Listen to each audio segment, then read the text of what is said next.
afternoon, good evening, ladies and gentlemen. Welcome back home to Wiscasset Speedway. It's our 56th birthday this weekend, and you guys get the presents. We're racing tonight Super Street style. The Ward & Son Construction, Ward & Son Builders 100 tonight for the Super Streets.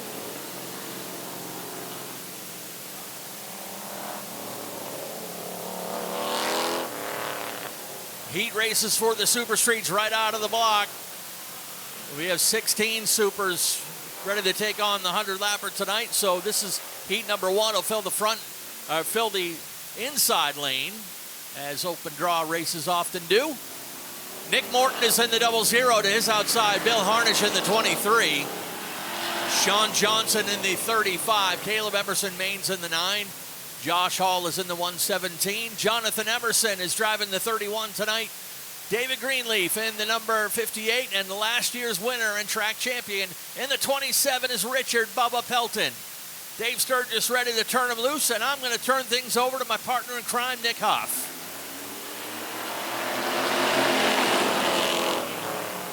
Ward & Sons Super Street 100 qualifying is underway. It is heads up qualifying today, folks. No handicap system in effect for the Super Streets. Whoever wins this heat race is going to be on the pole for the Super Street 100. And whoever wins the second heat race will be on the outside pole. It is Nick Morton, followed by Sean Johnson in the 35 as we speak, and Bill Harnish makes up your top three. Josh Hall in fourth. Here comes David Greenleaf in the 58. He's got a good run. Oh, we got Emerson Maines kicking up the dust on the backside, and he falls back to last. Caleb Emerson Maines in the 9, still struggling to stay off that backstretch wall. 2 weeks ago, he clobbered it pretty hard, and it looks like he brushed it that last lap around. You can see the tires are a little white on the right side.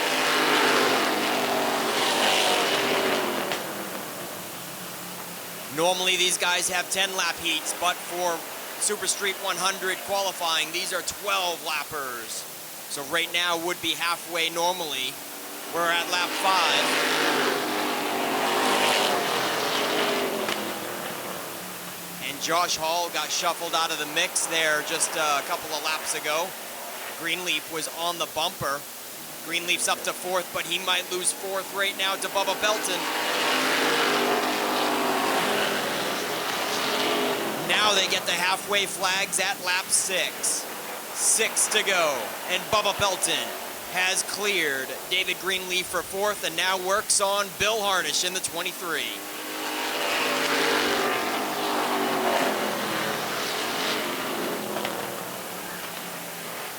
Pelton all over the left rear corner of that bumper cover. Oh, and now he moves up to the top side. Bill Harnish is not going to give him the bottom. Bubba Pelton puts a nose to the top side. David Greenleaf is right there to capitalize just in case Bubba Pelton can't make it work in the second groove, but I don't think so. He's got a good drive going into 3 there. Bill Harnish moved up the track and they went 3 wide. Both of them took care of Bill Harnish in one corner. Greenleaf and Bubba Pelton resume side by side for 3rd place with 2 to go.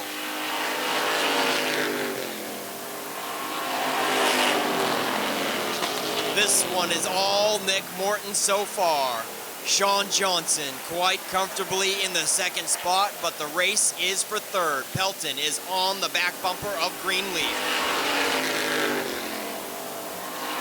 And we got a little contact for 5th and 6th between Bill Harnish and Jonathan Emerson in the 31, his first Super Street appearance of the season. Nick Morton is going to be on the pole for tonight's Super Street 100. Sean Johnson will unofficially start inside 2nd row for the main event.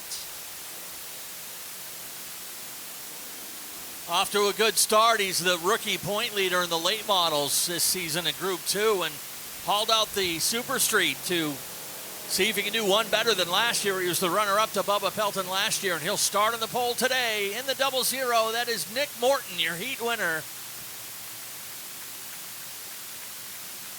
Yeah, last week in pre-race interviews, Ken, you remember that Nick Morton said that last year's Super Street 100 was his most memorable, exciting race that he's ever partaken in. And it was a second place finish. Normally when you ask a question like that, you would think the answer is a win, but he got second to Bubba Pelton and hoping to do one better this year. Yeah, and he's got a couple of Super Street wins under his belt, but that was an epic battle between those two for much of that race. Now heat number 2.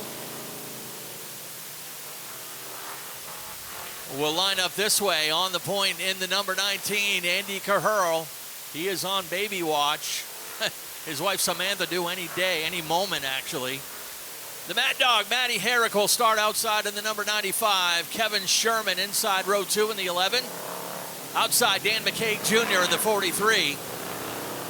Noah Haggett, the 54, is your point leader, but as he said, this is no point race.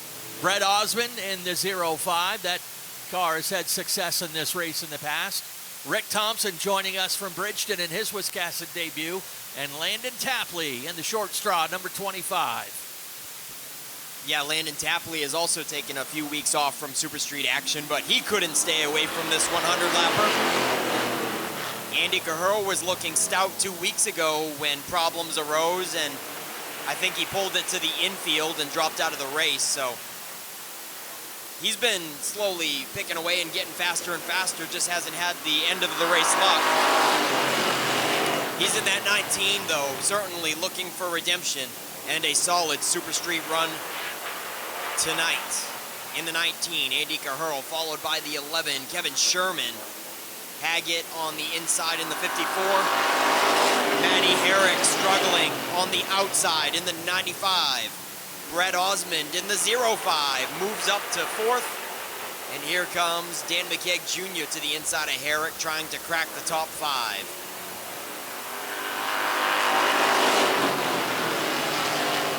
The battle is for 3rd. These guys have got beef from a few weeks ago.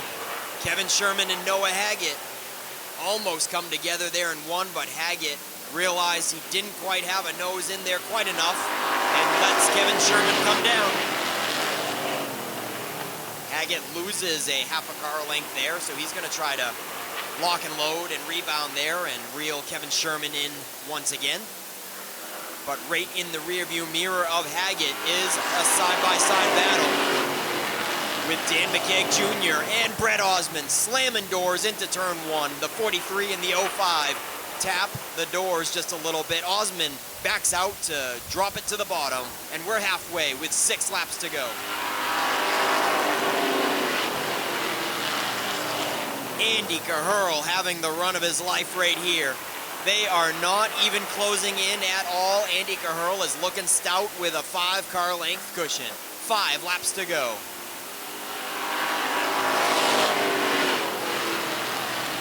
Dan McCaig Jr. has shaken off the charge from Brett Osmond and now puts it to the top side of Noah Haggett, looking for 3rd. The winner of this qualifier is going to be on the outside pole for the main event.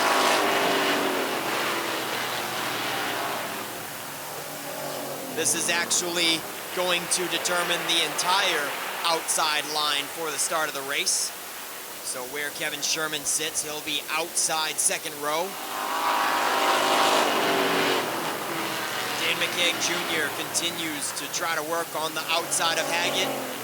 Keeps on having to drop back in single file for a moment to let the tires cool down. He is not making very efficient work out there. 2 laps to go for Andy Cahurl. Brett Osmond trying to capitalize on Dan McCaig going to the top side, but unable to stick a nose in there quite enough, and they're all single file for the top 5. 1 more lap to go in qualifier number 2 for the Ward & Son Super Street 100. And it's looking like Andy Cahurl might be starting on the outside pole for this one, folks. $1,500 on the line for the main event. And Andy Cahurl is going to have a front row seat for that 100 lapper. Yeah, and also wanted to mention our friends from K&A Property Services from here in Wiscasset kicking in money for the top 3 in each of these 2 heat races. So thank you to Ryan Chadwick for supporting this race. So little payday early for this guy right here in the number 19 out of Biddeford. That is Andy Caherl, your heat winner in heat number 2. He'll be starting on the outside of the front row for the Ward & Son Builders 100. I want to thank our presenting sponsors tonight, WGME 13 and Fox 23 out of Portland. Great partnership we've developed with them over this season. And they are our presenting sponsor of our birthday bash tonight. All the Group 1 divisions in action. As we mentioned earlier, double features for the Thunder 4 Minis. Crate Mods, Pro Stocks, 4-cylinder Pros, and we're going to finish off the night with fireworks too. Plus we're going to have our Champions and Hall of Famers reunion at intermission. So a lot of fun here tonight. Glad you can celebrate with us. 1 heat race today for the Brackets Market 4-cylinder Pros. Got to have 12 or more to knock it down to 2 heats, but 11 in the paddock today to race. So Jay Plummer is at the point in the 45, Emmett Walker in the 20, Rowdy Romano in the 78, Jacoby Thacker in the 51. Taylor Lane is in the number 70. Jackson Moorside in the 88 is your point leader. Darren Miranda in the 13. Max Parlin, Adam Taylor, Chastity Shorty, and Dylan Anderson ready to go. 4-cylinder Pros brought to you by Brackets Market. And Emmett Walker from the outside was on the money for the drop of the green there. Almost clears Plummer, but not quite until now. Into turn 3, Emmett Walker is clear, and he gets to the bottom.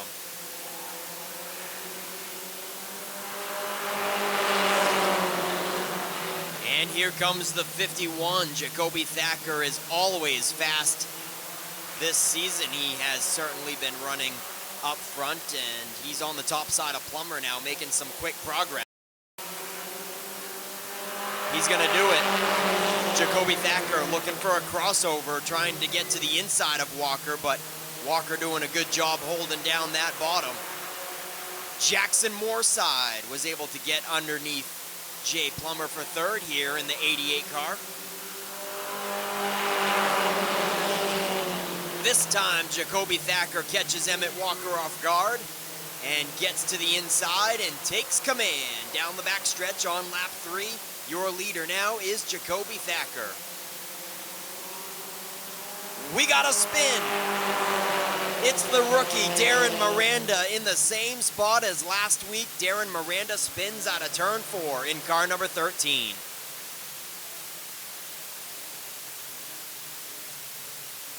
Yellow comes out on lap 4. We got 6 laps to go.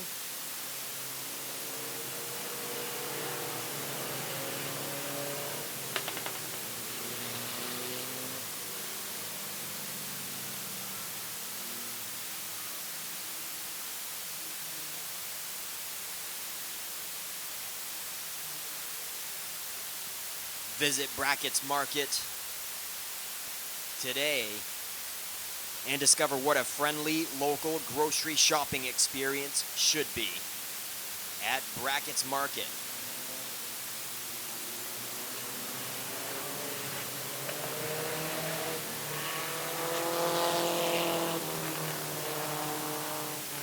Brackets Market, the official supporter of our Pro 4 division, located on Front Street in the heart of beautiful downtown Bath.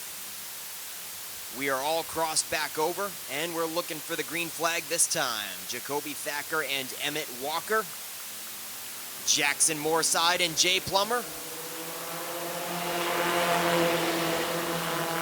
And it doesn't get much closer than that. That was a nice even start, but coming out of 2, Jacoby Thacker clears and takes the lead all to himself. Emmett Walker all about the defense mode right now with a hungry field behind him. Jackson Moorside in the 88 putting the pressure on the 20. There could be a few taps going on right now. Moorside trying to open up the bottom underneath Emmett Walker, And there's contact into turn 3. A spin, Emmett Walker goes around, Taylor Lane goes around.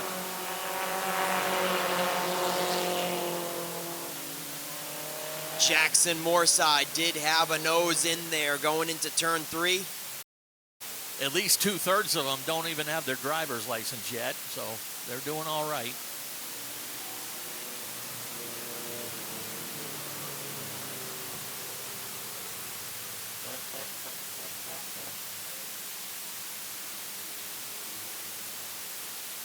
Lineup is good. Let's try it once again. We're halfway through the qualifier, 5 laps to go between Jacoby Thacker and Jackson Moorside this time.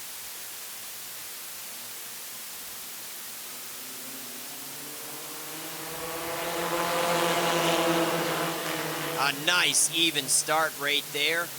But once again, out of turn 2, Jacoby Thacker has the advantage down the back chute. Jackson Moorside is going to drop back in single file and pick up the draft.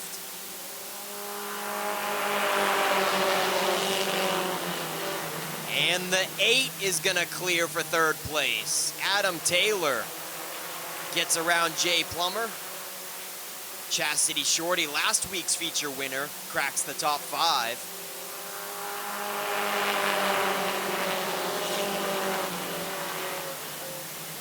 We got 3 cars under a blanket, but Moorside gets a little twitchy through 1 and 2 and loses ground and washes up into the second groove, opening the door for Adam Taylor. They're both a little wishy-washy coming out of 3. Nice save by Taylor.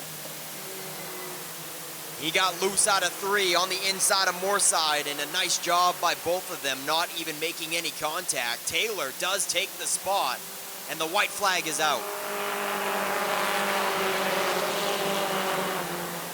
Chastity Shorty also got around Jay Plummer for 4th place.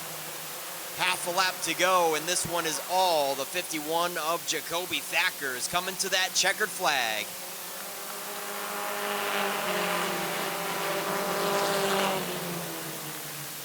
Great racing for the 4-cylinder Pro Stocks. Jacoby Thacker, Adam Taylor, and Jackson Moorside, your top 3. Yeah, and this is a kid now in his 3rd season here in this division, desperately in search of that first career win, and he's off to a good start this afternoon. Today could be the day. He's always had a fast car, and now he's got a chance to start up front. And the number 51, that is Jacoby Thacker, your heat winner.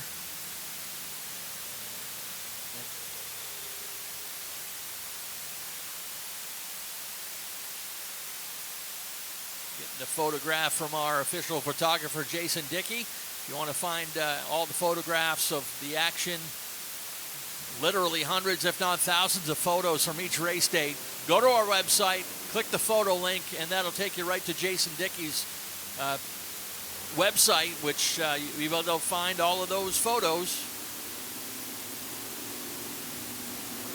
It is time now for the Davis Erector Group 207 Crate Modifieds.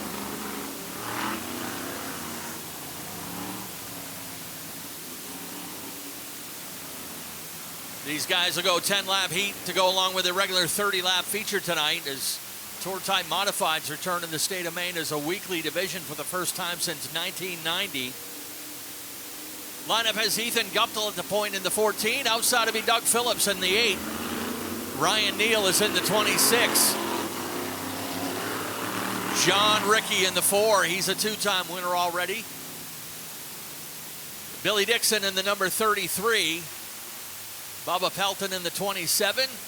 Alan Moeller driving the 68 tonight, and Glenn Griswold is in the number 60. He's the original owner of that car. Used to race it down in Connecticut. Very cool to see that. Ethan Guptill, slow on the start. Holds up the inside line. And Ricky in the 4 is very quick to get to the inside of the 8 and already take command.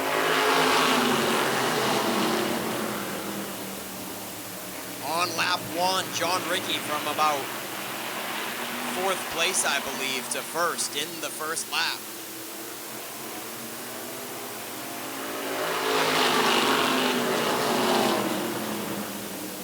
in the 89.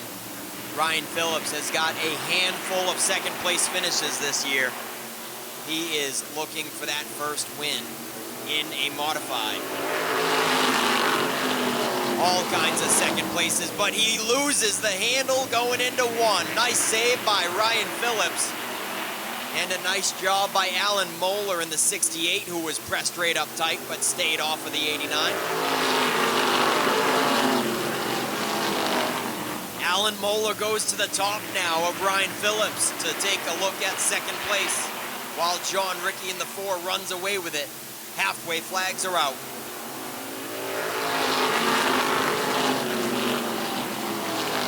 Ryan Neal in the 26 has the pressure on from the 27 of Bubba Pelton, who makes up your top 5.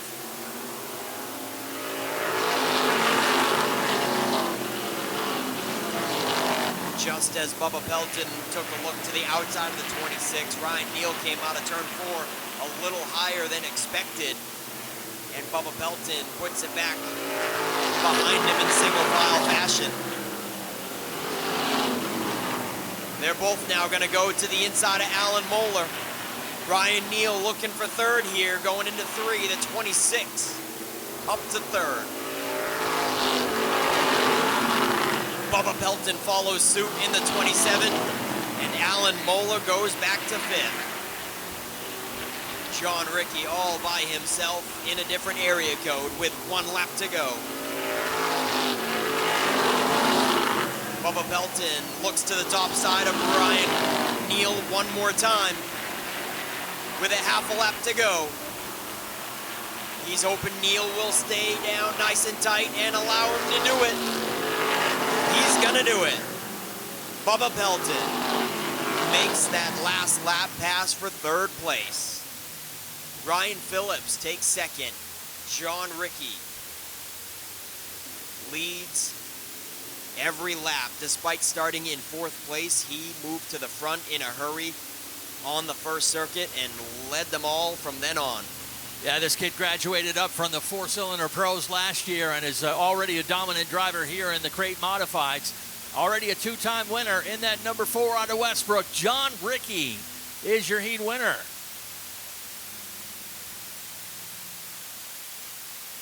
And now it's time to go up to the top shelf of group number 1 and bring out the Norm's Used Cars Pro Stocks. First of 2 heats for the Pro Stock division tonight. Handicap on the line for these guys, so the low handicap guys in heat number 1. High handicap top 3 from the most recent race are in heat number 2.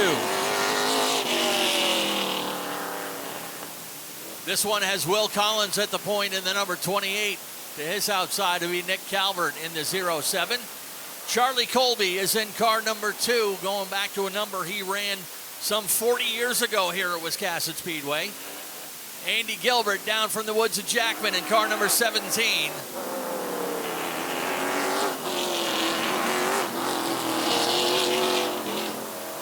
The Hall of Famer Kelly Moore is in car number 47. Matty Beers in the 11. And David Getchell dropping in the back of the field in the number 88. Will Collins on the pole, fresh off of his first late model win of the season just last week. So that must have given him a little more confidence boost to focus on the Pro Stock once again. Will Collins and Nick Calvert. Collins almost clears down the back stretch. Calvert still keeping a nose out there. Side by side with Colby and Gilbert as well. Calvert settles it in behind Collins now. Just barely had an opening in front of Colby to drop it down to the bottom.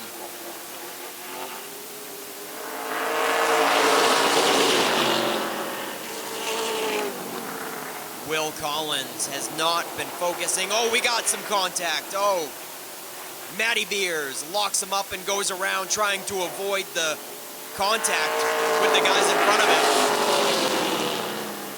Nick Calvert and Andy Gilbert came together.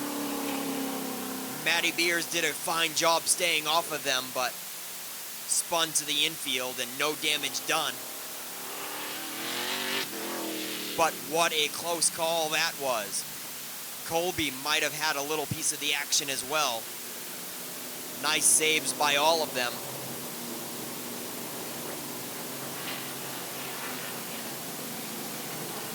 And Matty Beers was the innocent victim.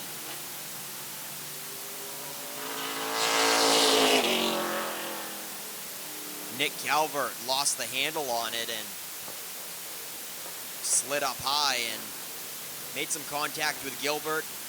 Man, I don't know if Gilbert just barely grazed the wall or if he stayed off of it, but it was a close call for sure. Doesn't look like there's any white cement on the right side of the 17, so nice job for Gilbert to stay off the wall, and lineup is good. We're going green this time. Will Collins has a new dance partner. It's Chuck Colby. Make that Charlie Colby. My bad, that's Charlie Colby in the 2, and he certainly jumped the start. That's gonna be a false start for Charlie Colby jumping it, but unfortunately Will Collins is gonna have to suffer the price and drop to the second row with him.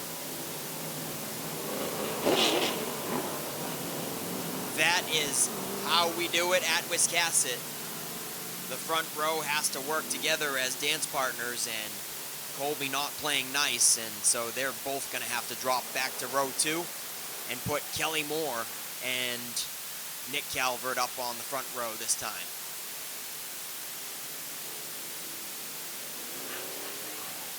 Lineup not quite 100% situated in time for the drop of the green, so lights stayed out on the pace car for one extra circuit. Lights are out now, and we're going to try it again this time with 7 laps still resuming, and it's going to be Kelly Moore and Nick Calvert trying it this time.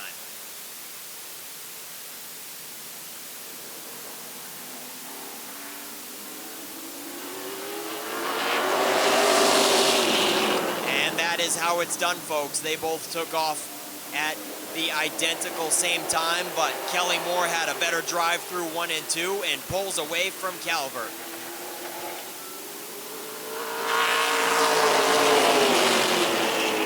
Kelly Moore with about 3 car lengths on Will Collins as Collins breaks free from the pack.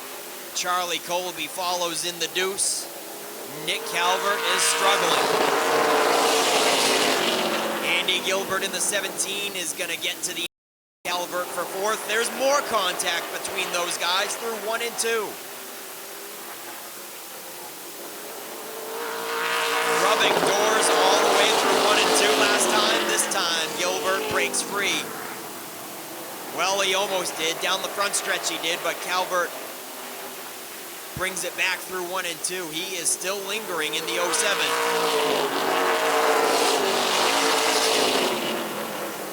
This time, Andy Gilbert breaks free. Matty Beers is up tight, and he clears Calvert. So Matty Beers put him in the top 5 now with 2 laps to go.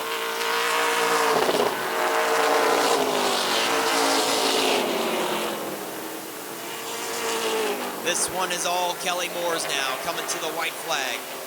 Will Collins and Charlie Colby, your top 3. 1 to go.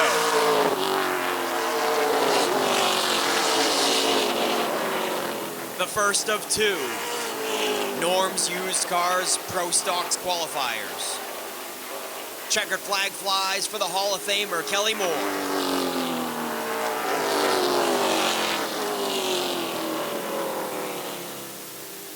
And we will see Kelly Moore back over here during intermission, as it is our Champions in Hall of Fame reunion on the front side for intermission time.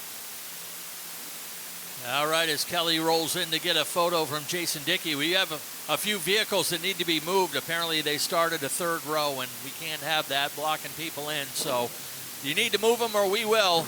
Chevy license plate a Chevy license plate 9167XU. We have a Toyota Corolla, license 820FBU. A white SUV, license 2865QC. and a white Chevy, license 424 KVJ. Those all need to be moved immediately, or we will move them, and we've got forklifts.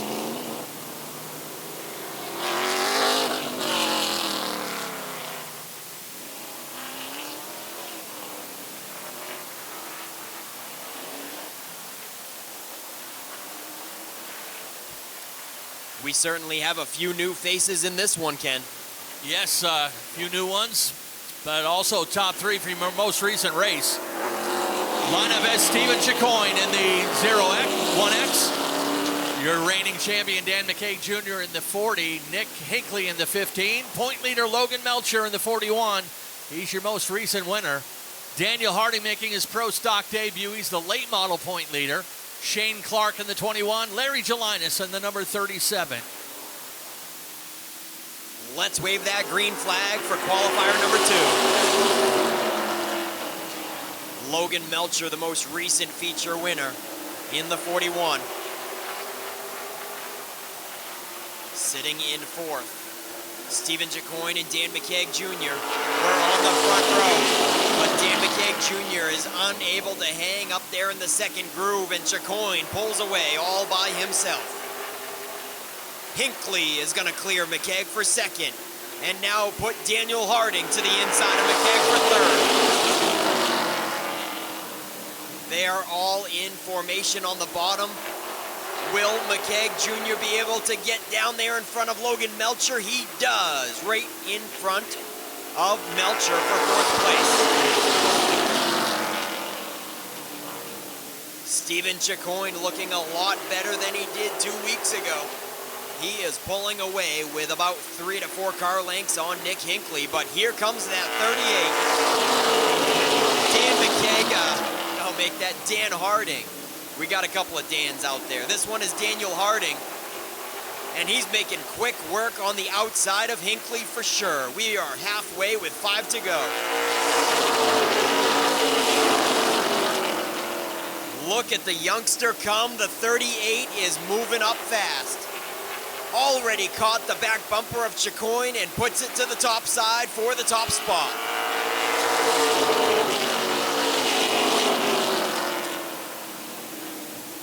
Stephen Chicoine a little loose on the bottom that time through 1 and 2, and Daniel Harding is your new Pro Stock Qualifier 2 leader.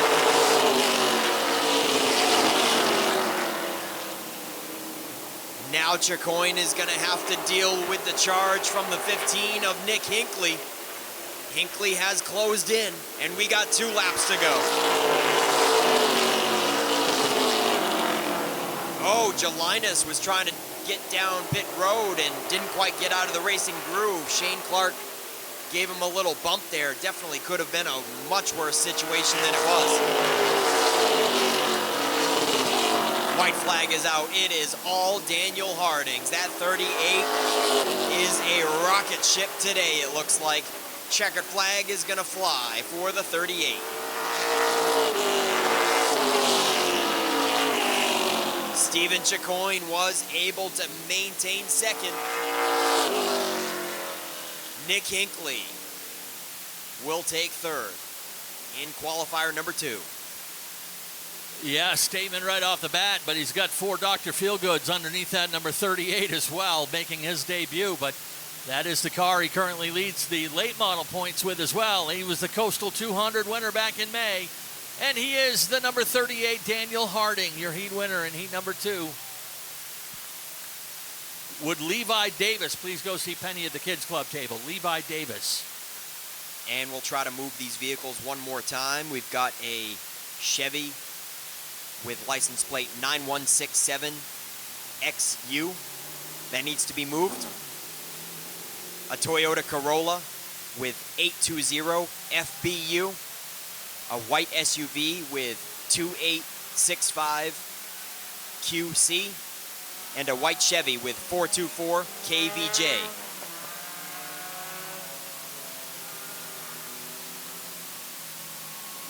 There are 4 vehicles that are triple parked in the parking lot.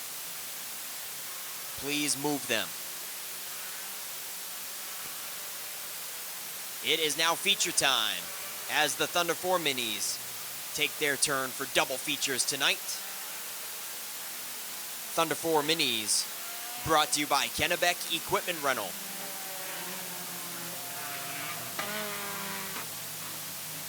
And it is Pete McCollett back in the saddle in the 89. Ricky Austin in the 42 to his high side. The 7 is Shane Weber. Alec Brown in the 39 starts 4th. Zach Audette starts 5th. Kyle Willett in the 08. The 88 is Derek Cook. And the 7X on the tail is Michaela Weber. Green, green, green. Oh, Ricky Austin did not go, and nice job staying off the wall and the tires.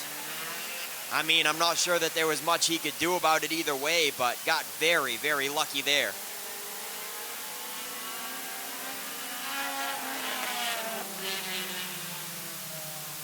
Ricky Austin looked like he missed a shift on the start, and everybody scrambled to get around him, but unfortunately there was just enough contact made to the rear bumper to send him turning to the right.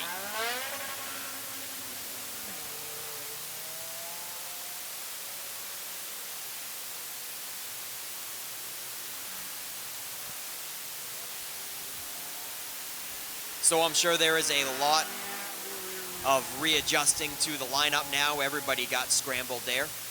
Mr. Excitement, Zach Audette, heads down pit road. Not sure if he had a piece of that.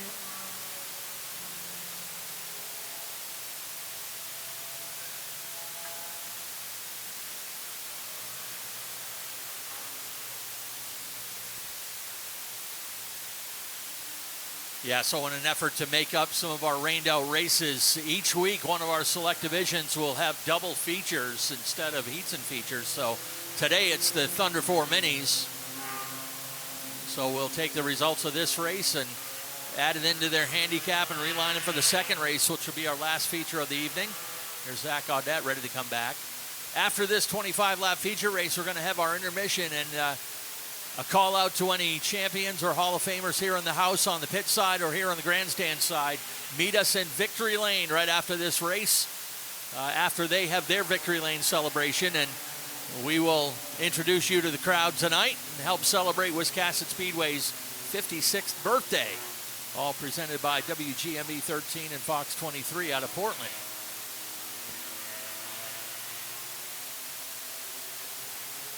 Zach Audette rejoins the party, and we should be just about ready to cross him over. Looking at our flagman, Dave Sturgis, to cross him back up with Pete McCollett and Shane Weber, his new dance partner, to the high side to try it once more. 0 laps complete, and it is a 25-lap feature. All 25 laps still to go. Ricky Austin was the cause of the yellow and goes to the tail. Looking for that green flag this time.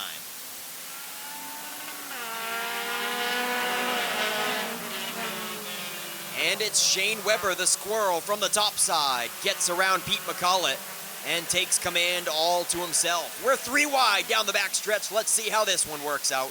Kyle Willett is the one all the way to the top side, and he clears. We're still 3 wide. Cook gets airborne. Oh, and he is putting divots in the grass for sure.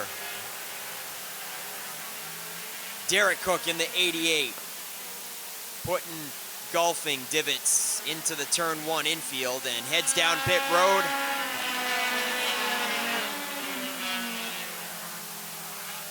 He hit that curb entrance sideways, and I heard a pop. That could not be healthy to the rim. At the very least, it cut a tire, but might have bent a rim as well.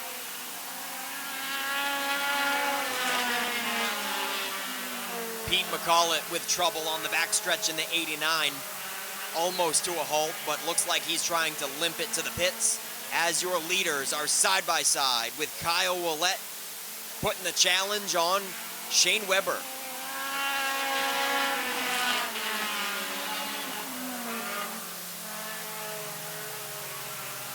And Zach Audette is in the hunt as well. Zach Audette currently boxed in while Kyle Willett tries to make progress on Weber.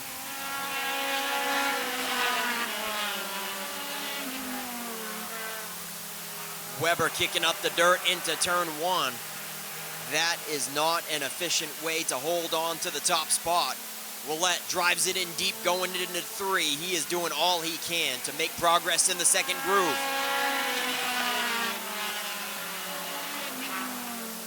Weber sideways into one. Once again, Willett making slow work of it. We've got a lapper right up ahead. It's Michaela Weber, the wife of the leader, the pair of sevens. Shane Weber leads it, and his wife Michaela Weber is looking to be the first victim to go a lap down. She pulls it way up high and lets the leaders race it on through. Nice job, Michaela Weber.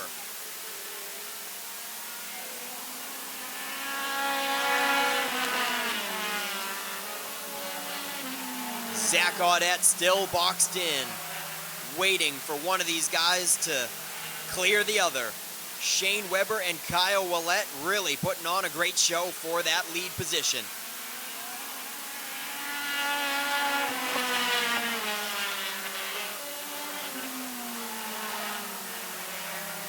Kyle Willett giving Shane Weber all kinds of room through 1 and 2 that time. You could have put another car in between them. If Willett wants to take the lead, I think he's going to have to pinch him down more than that.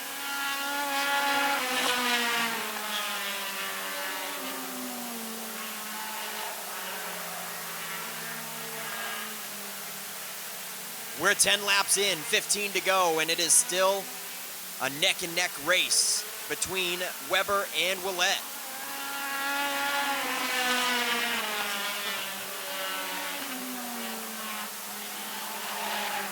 Derek Cook rejoins the field after a tire swap, most likely in the 88.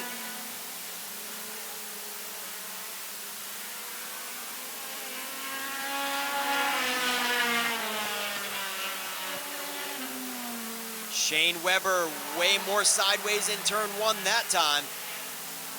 That did not help him out one bit. Kyle Willett finally clears Weber, as Weber was all sorts of sideways through turn one last time around.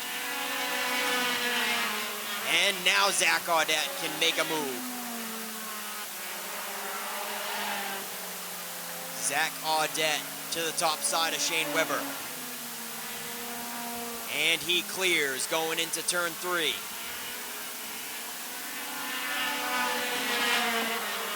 Drifted up a little high out of turn four though that time, and Shane Weber is back in the hunt. Side by side for second and third. Shane Weber not giving up just yet. 10 laps to go right here, lap 15. And this race belongs to Kyle Willett so far now. Zach Audette clears Weber for good this time and drops down to the inside curve.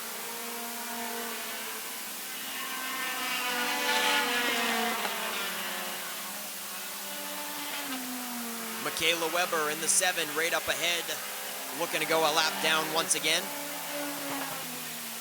Ricky Austin has been holding down 4th position all by himself, with Alec Brown in the 39 holding down the top 5. Derek Cook in the 88 is closing in, but he is multiple laps down,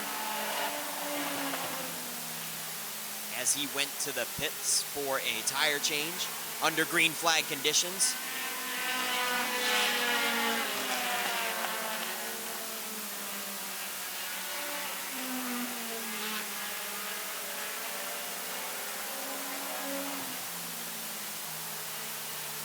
Six laps remaining now for Kyle Willett.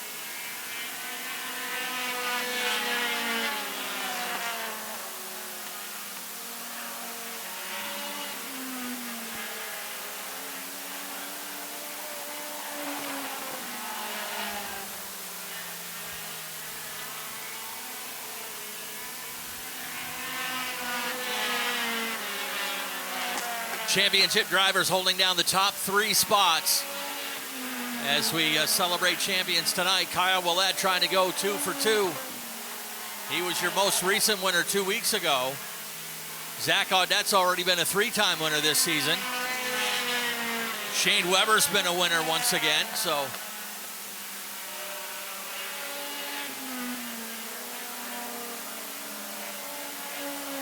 Kyle Willett, the 2-time Outlaw Mini champion and grandson of Hall of Famer Norris Willett.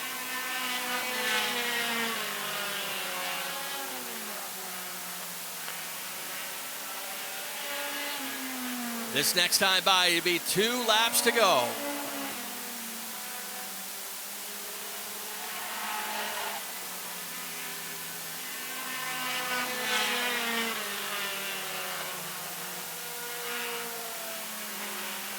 Willett, Audette, and Weber 1, 2, 3. Ricky Austin a distant 4th right now, with Alec Brown 5th in the number 39. And White Laundry set to fly one more time around.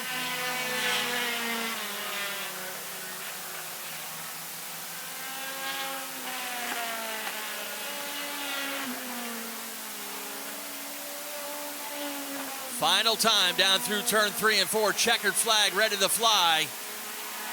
Kyle Willett will get the win.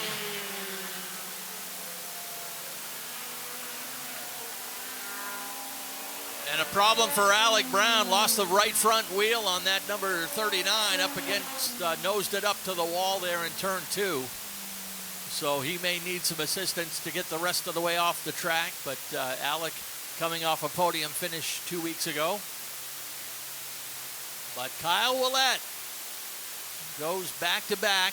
Your most recent winner picks up another one here this afternoon, and they've got another race later on in the program tonight. We will meet our drivers over here in Coastal Auto Parts Victory Lane for our first feature celebration of the afternoon. And also we'll put up a invitation to our champions and Hall of Famers that are in the house to start making your way over here to the front stretch if you would. As I said, we appreciate you guys indulging us today, as we're going to have an extended intermission coming up next, which will include our champions and Hall of Famers reunion. And then we will roll out your main event for the night. It is the Ward & Son Builders Super Street 100 coming out next. Big thank you as well again to WGME 13 and Fox 23 out of Portland. You've come on board with us this season as one of our marketing partners. If you have a business that would like to become a partner with us here at Wiscasset Speedway, be sure to look us up and we will set you up to get your products or message out to all of our great fans here at Wiscasset Speedway. Again, call out to our champions and Hall of Famers over on the pit side to please start making your way over to the front side.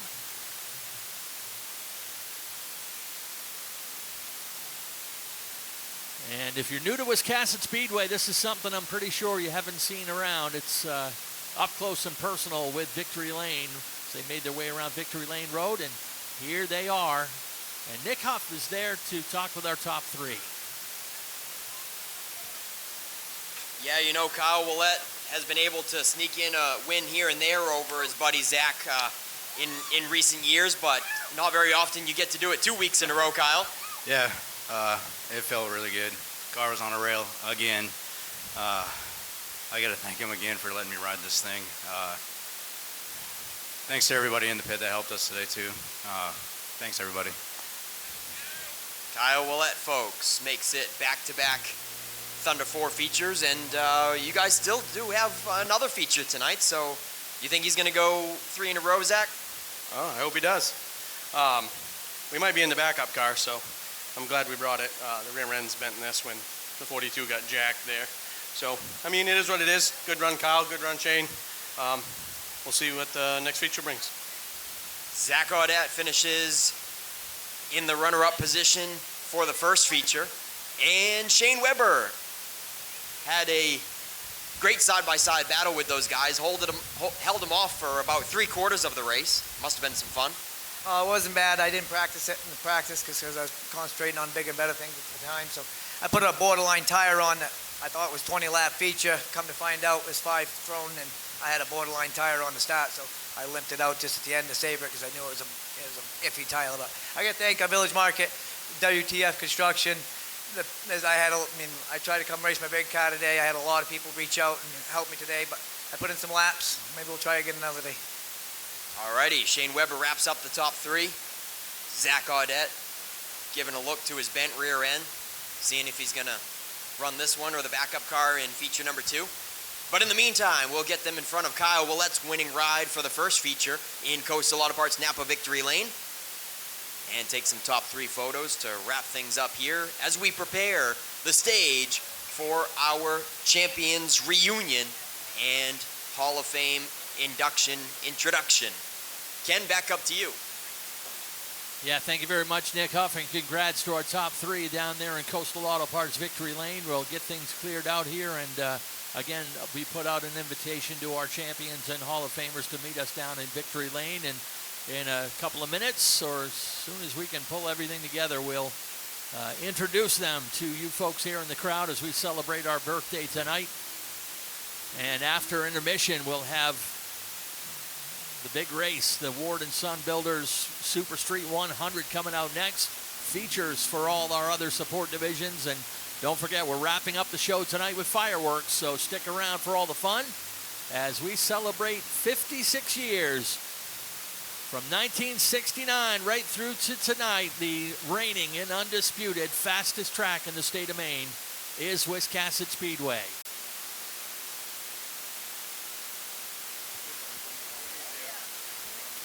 This is kind of informal, so you guys can all kind of line up against the wall there, and we'll pick you out of the crowd. Oh, geez.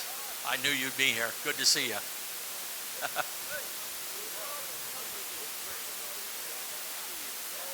We're going to start out with some past champions and then introduce you to some more Hall of Famers, and then we're going to finish things up by introducing you to some of the members of this year's Hall of Fame class. We had 8 new inductees going in this year. We had a nice Hall of Fame luncheon earlier on today.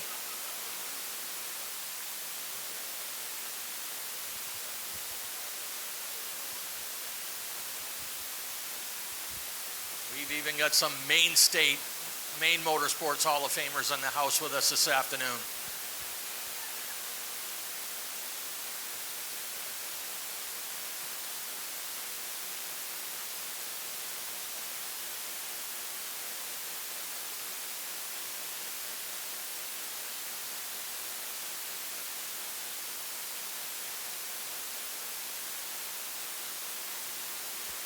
We got more coming.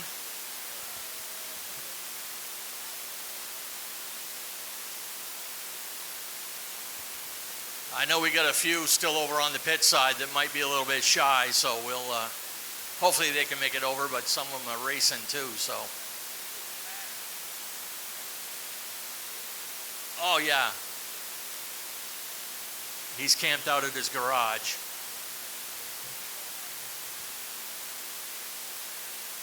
Yeah, while we're waiting, let's have everybody say hi to Harold Hinckley. He's down at the row of garages down there. He's a Wiscasset Speedway Hall of Famer. He's too shy to come up here. So everybody say hi, Harold. Thank you.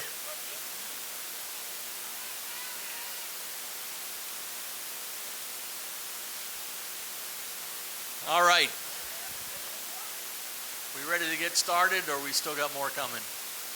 Like I said, I know we got some champions out back there in the pits, but a few of them are getting ready to race tonight, so we'll excuse them and point them out when they come out here. So as we get started, again, this is our 56th birthday. We want to thank you guys for coming and joining us. First of all, if you guys in the crowd can do us a favor, if you were here back in July of 1969, have somebody help you stand up so you can wave to us and let us know you were here. Or if you were here in the early days of Wiscasset Speedway. I got a few people up there. Thank you guys. Thank you for being here with us today. And oh, All right, good job on you. And I said this in the driver meeting this afternoon, I'll say to you guys here in the crowd, whether it's one day that you've been here at Wiscasset Speedway or you've been here with us all 56 years, thank you for doing your part to preserve and contribute to the history of this racetrack. And I also mentioned that we are extremely privileged to have an ownership group like Richard and Vanessa Jordan give us a crown jewel. This place is doing as good as it's ever done, and it's thanks to those two guys right there, so thank you guys.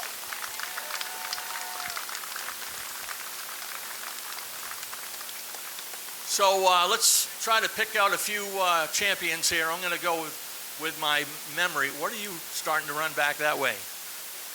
This guy's a couple times a champion, driver of the year, and yeah, you came up last, so I'm going to point you out first. Ladies and gentlemen, James Osmond. Oh, this is completely informal, so let me see who else. We're going to save the Hall of Famers, and everyone's looking for the other guy. Yeah, you right here. You come this way. Ladies and gentlemen, this guy's a multi-time champion. He one of only 3 drivers to win championships in 2 divisions in 1 season. Mr. Mark Lucas.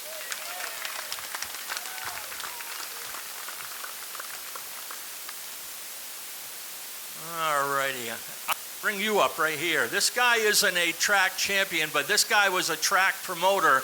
Ran this place back in the 80s for 1 season. What year was it? The ninth season, 1978. All right, ladies and gentlemen, Mr. Bobby Weber.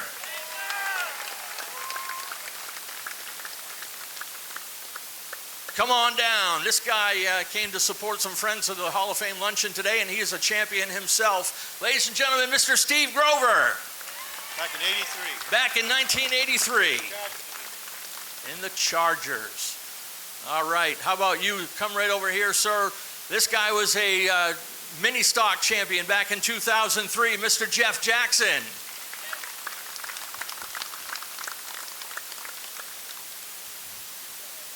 going to take Mr. Taylor. Come on over here. I got to look and see what year you won. You can probably tell me. 99. This guy was a mini stock champion in 1999. Ladies and gentlemen, Mr. Kevin Taylor.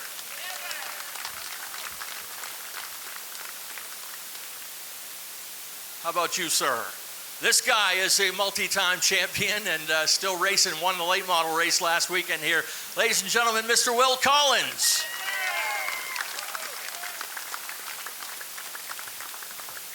We'll save you guys. You wait right there. You relax. Let me see. All right, right beside Wendy. You come on over here, sir. This guy's a champion in a couple of different divisions, and including mini stocks, and he's always entertaining out here. Ladies and gentlemen, Mr. Kevin Sherman.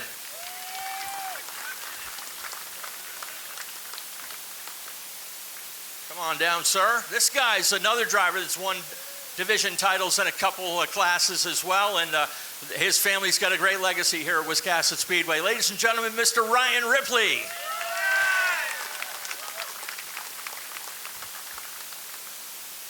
Come on down. This guy is usually out on a drilling rig somewhere in the Gulf Coast somewhere, but or the Gulf of America, thank you. But he's a former truck division champion here at Wiscasset Speedway, Mr. Ryan Hayes. This gentleman in the blue right here, his son is tearing up the 4-cylinder pros now, but this guy was a 2-time mini stock champion back in the early 90s, Mr. Jerry Parlin. This next driver is, you got a race suit on because he's got a busy night tonight. He's a reigning Super Street champion. He made Beech Ridge his home for a long time, but Wiscasset's his home now. Ladies and gentlemen, Mr. Bubba Pelton.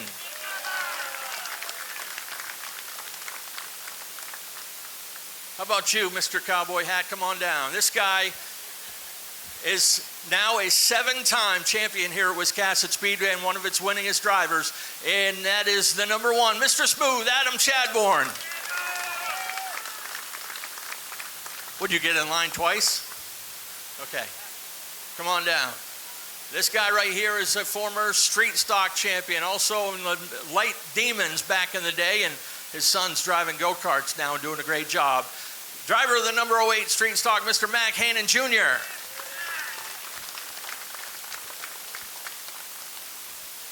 All right, I think that's all the champions I see. Now we're going to get to Hall of Famers. Did I miss any champs that are sitting here? All right, we're going to take a notch up here. Let me see who I got here. You, come on down. Yeah, you, right there.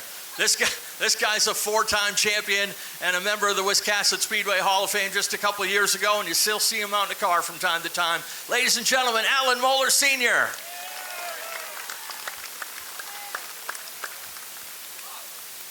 Oh yeah, that guy over there trying to look inconspicuous. We did miss one champion. He's not in the Hall of Fame yet, but you can damn sure he will be soon. He is our Wiscasset Speedway competition director, and he's a 6-time champion here at this track. Ladies and gentlemen, Scott Chubak. Thank you for that, pointing out that oversight. Now you can come up here. This guy is a member of the inaugural class of the Wiscasset Speedway Hall of Fame. He's also a member of the Maine Motorsports Hall of Fame. Ladies and gentlemen, Mr. Dale Chadbourne.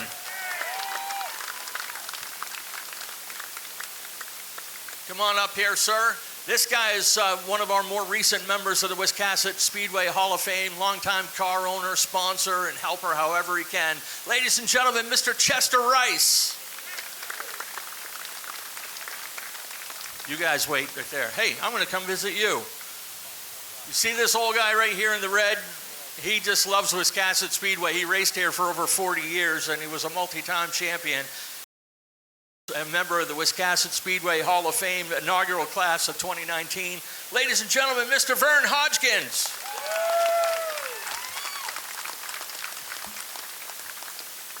I see you hiding back there. You come on out. This guy's grandson just won the Thunder 4 mini race, and he was right there to congratulate him. He's a member of the Wiscasset Speedway Hall of Fame and the Maine Motorsports Hall of Fame, driver of the Apple Blossom Special, Mr. Norris Willett.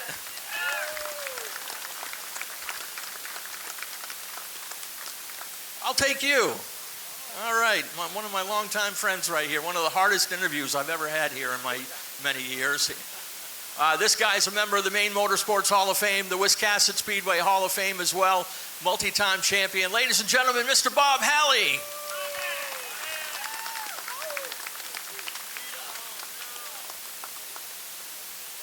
Oh, hey, Harold's here, everybody.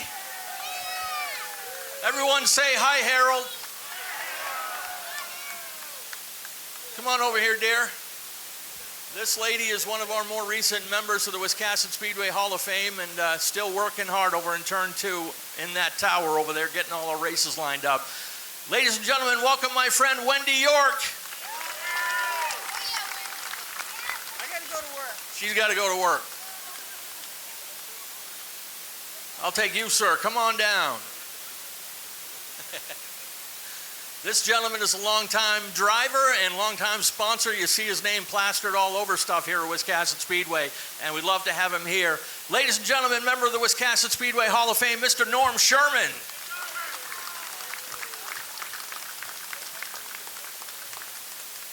I'll take you, sir. Come on down, and your helper. This guy right here went into the Wiscasset Speedway Hall of Fame last year. And it's only fitting that we have Super Streets running the main event today. This guy right here is a 3-time champion, but the only driver in this track's history to win the Super Street title 2 years in a row. And that is a testament to how tough that division is. Sometimes he goes by Shrek when I'm nice to him. Today, he's a Hall of Famer once again. Mr. Brett Mank.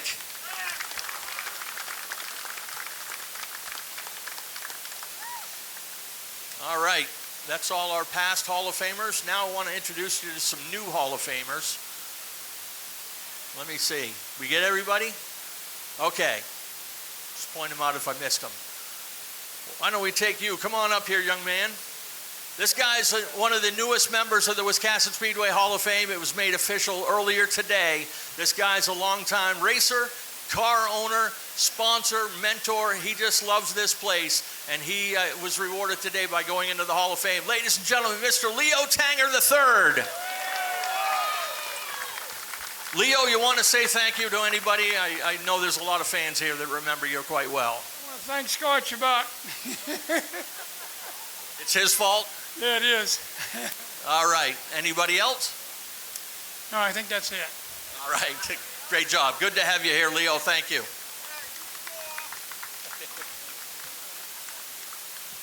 All right. Eeny, meeny, miny, mo. I'll take you right here. Come on down here, sir. We describe this guy as lightning in a bottle. Some guys have careers that last 40-plus years, might win a race or two. This guy won 30 races in 3 seasons here at Wiscasset Speedway. Retired with 40 career wins and a couple of championships. Goes into the Wiscasset Speedway Hall of Fame today. Ladies and gentlemen, Mr. Scott Delano. Scott, come on down. There's your chance to, you thanked some friends earlier on today. Here's your chance to thank the fans too. Oh, I thank everybody for coming out tonight. It's a beautiful evening. I'm very, very pleased to be in this Hall of Fame with the people that's in it. It's pretty awarding. It's pretty nice. All right, congratulations. All right, come on down. You're right there beside him. Bring your helper with you.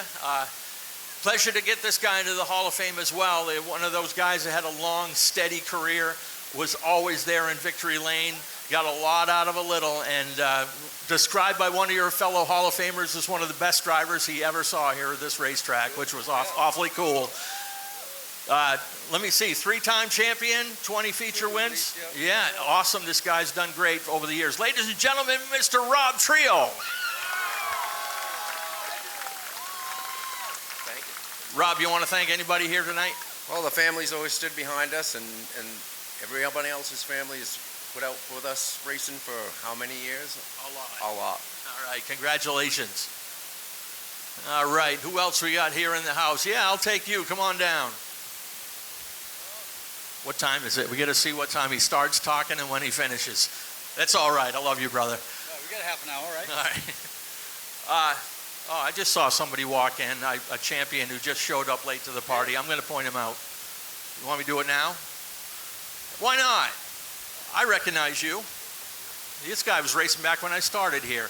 In 1992, he won a Strictly Street championship here and a championship down at Beech Ridge in the same year with the same car. Ladies and gentlemen, Mr. Kevin Durgan.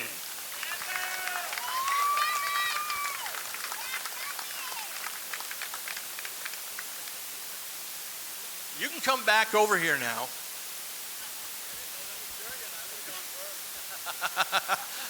All right, this one of our newest members of the Hall of Fame.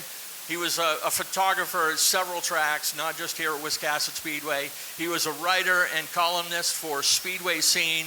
He's done photography, everything from local tracks up to the Winston Cup. He has been a great contributor to the history, not only through pictures, but through written word as well.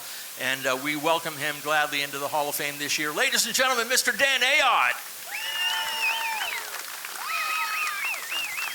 That's pretty nice, huh? Well, who you want to thank tonight? It makes me feel really good. I would say it's the first time I've been here in 29 years. And what do you think of what they've done at Wiscasset Speedway?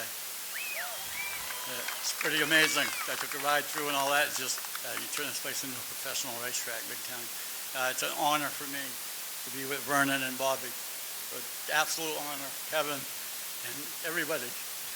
Thank you. All right, great job. Dan Ayotte, ladies and gentlemen.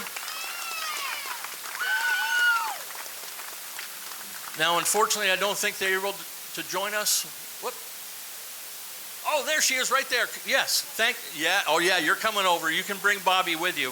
Another one of our Hall of Famers going in this year, unfortunately, has passed away, but we definitely recognize his contributions to this track and all the great things he did. Who remembers the driver of the number 98, Joe Giroux? Joe Giroux going into the Hall of Fame this year. Who you guys want to thank up here in the crowd tonight? Thank you very much. Those of you around 72, 3, 4, remember the duels between Teddy Polino, Joe Giroux, Vern Hodgkins, Guy Childs. Some of the best racing that I believe that this Speedway's ever put on. It's an honor to be here, and I'm so excited that Joe is finally being enshrined into the Wiscasset Hall of Fame. Thank you. All right, thank you very much. Pam, anything? So I want to thank Richard and Vanessa for everything that they do for the track. All right, thank you. Congratulations. Did I miss anybody else? I do want to point out our other Hall of Fame inductees this year that were not able to be here with us today or were not able to stick around after the lunch. And another inductee going in this year was a engine builder, was our assistant and then lead tech man here at Wiscasset Speedway, and even drove some mini trucks from time to time and drove to 3 wins, but he's been a big help behind the scenes. Terry Oliveri going into the Hall of Fame this year. And finally, our 8th and final inductee into the Hall of Fame this year is a gentleman who tore up the Charger division here at Wiscasset Speedway through the 80s and into the early 90s. A couple of championships and many feature wins. In that green number 23, Mr. Bob Young going into the Wiscasset Speedway Hall of Fame. So folks, that's it. We want to thank you. We want to get all you guys together for a group photo. Jason, would it be best to put them down on the track? Okay. If we can get some help with Vern. And if you guys wouldn't mind going down on the start-finish line, we'll take one big group photo like we always like to do. Oh, yes, thank you. Mike Meady. I want to thank Mike for pointing it out. Yes, I did miss one. One other inductee into the Hall of Fame this year, and I apologize for skipping, but longtime car owner, sponsor. You saw Ace Well Service on the side of many race cars here at Wiscasset Speedway out of the Booth Bay area. Mr. Larry Oakes going into the Hall of Fame this year.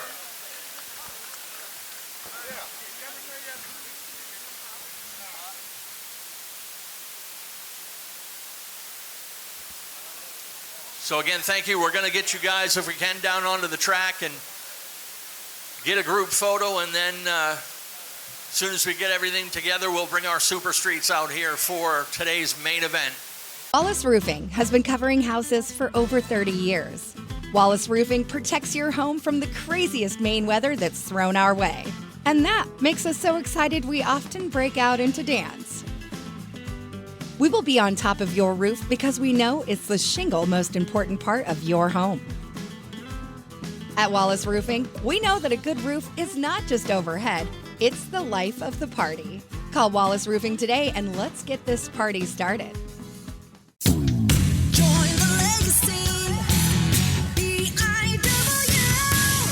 Time to consider your future begins today. Entry-level trade positions now starting at $23.50 an hour and up to $28.19 an hour with experience. Same incredible benefits and career growth opportunities from high school graduation to an exciting career change. This is your time.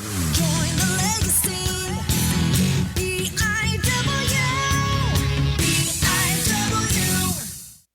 If you are a Subaru enthusiast and you haven't shopped Norm's Used Cars in Wiscasset, you are missing out. Norm's Used Cars specializes in previously enjoyed late-model, low-mileage Subarus, all hand-picked and meticulously gone over to be like new to you.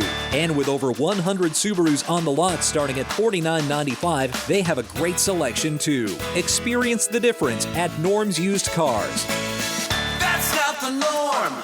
That's Norm's Used Cars. If you've been injured in an accident, contact the law offices of Joe Bornstein today. Talk to us confidentially and free. Find out why we are Maine's most recognized personal injury law firm. Over 25,000 victories for Maine families and over $500 million collected for injured Mainers. Get the help you need and the justice you deserve. Dial 207-CALL-JOE. There's never a fee unless you win. Call Joe today and get the Bornstein advantage.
right, if we could have all our drivers gather at the bottom of the ramp to Victory Lane, please. And we have one more car on its way.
All right, ladies and gentlemen, our drivers are here for tonight's main event. It is the Ward & Son Builders 100 for the Super Streets, presented by Ward & Son Builders, K&A Property Services, Bingo's Barbecue, and of course tonight's presenting sponsor, WGME 13 and Fox 23 out of Portland. Are you guys ready to meet our drivers? First, we got to introduce you to the folks in Victory Lane. We have special guests we're going to introduce in just a moment, but in the meantime, once again, Richard and Vanessa Jordan are fearless leaders here at Wiscasset Speedway. And what the heck, I'm going to introduce this guy now, and then he'll do his thing in just a moment. Our national anthem tonight is going to be sung by Mr. Jeff Peterson. He's a morning news anchor for CBS 13 and Fox 23 and has been a big supporter of auto racing since he was a sportscaster way back in 1992.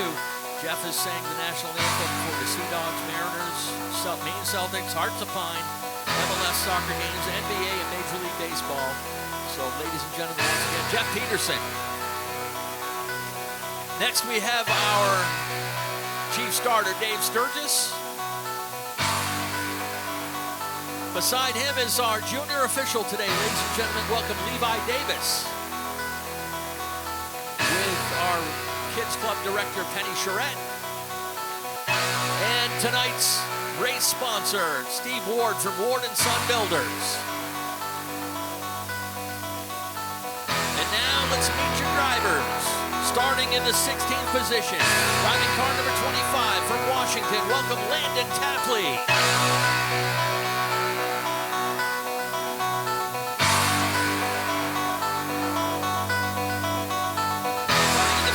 Position.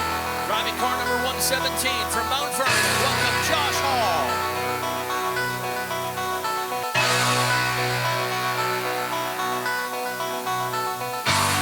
Starting in the 14th position, driving car number 07 out of Bridgeton, making his Wiscasset debut, welcome Rick Thompson.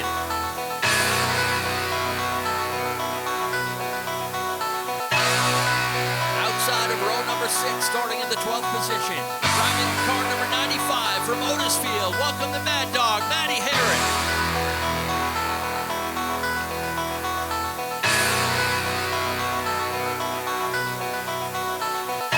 Starting in the 11th position on the inside of row number 6, in the number 31 out of Oxford, welcome Jonathan Emerson.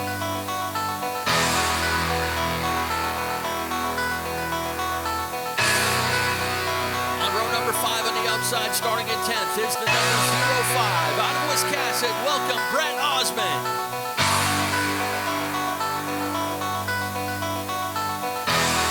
His inside, starting in the 9th position, driving car number 23 from Winterport. Welcome, Bill Harnish.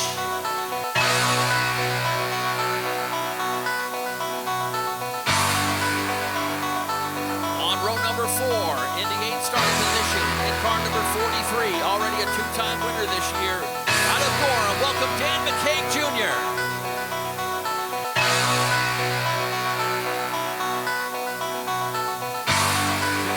outside, starting in the 7th position, is the defending race winner and defending champion in the class.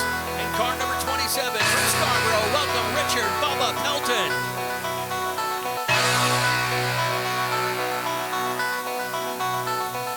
On row number 3 on the outside is your point leader, driving car number 54 out of Woolwich. Starting 6th tonight, Noah Haggett.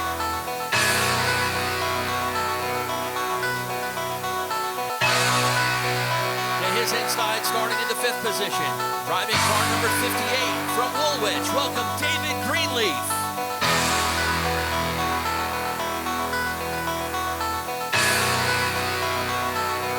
Row number 2 on the outside, starting in the 4th position, in car number 11S out of Woolwich. Welcome Sherman.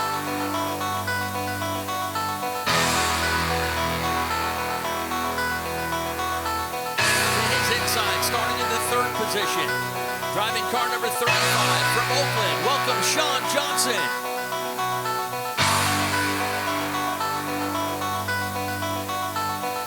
And on the front row, winner of heat number 2, starting in the 2nd position, car number 19 from Biddeford. Welcome Andy Cahurl.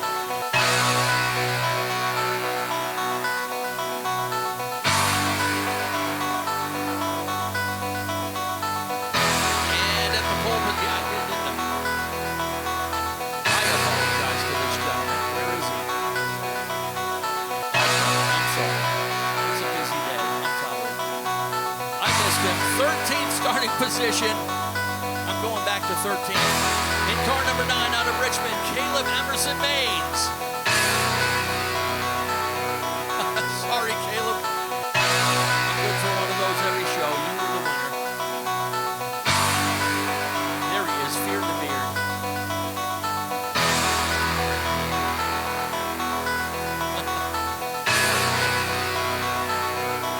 Now, at the pole position, runner-up in this race in car 00 out of Woolwich. Ladies and gentlemen, welcome Nick Morton.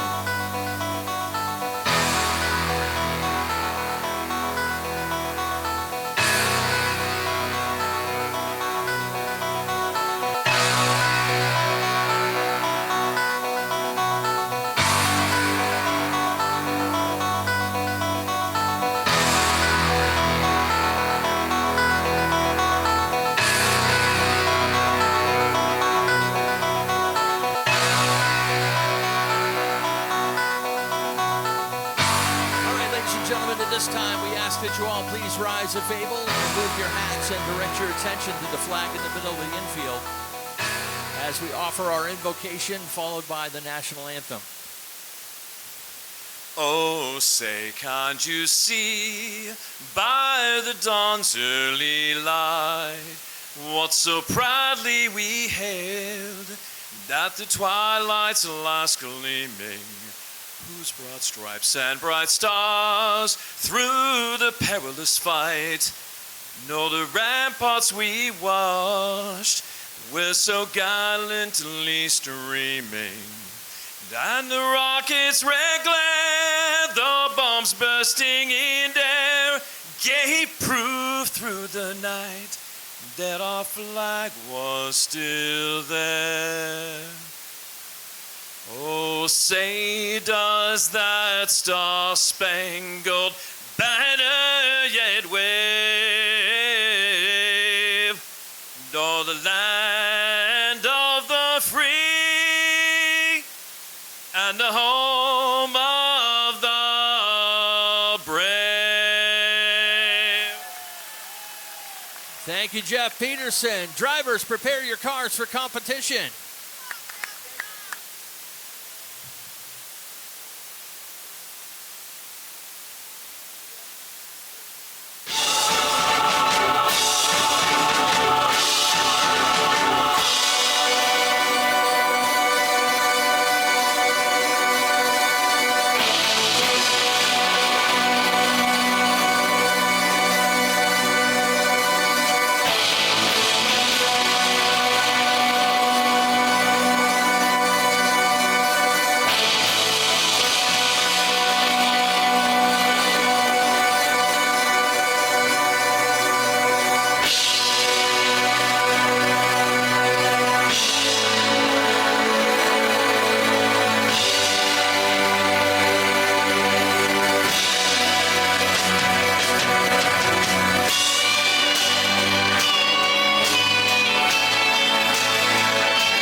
and gentlemen, our drivers are ready. But before we give you the command, by the request of our great track owners, we are going to do our invocation. So if you would please, just for a moment, indulge us and bow your heads as we pray.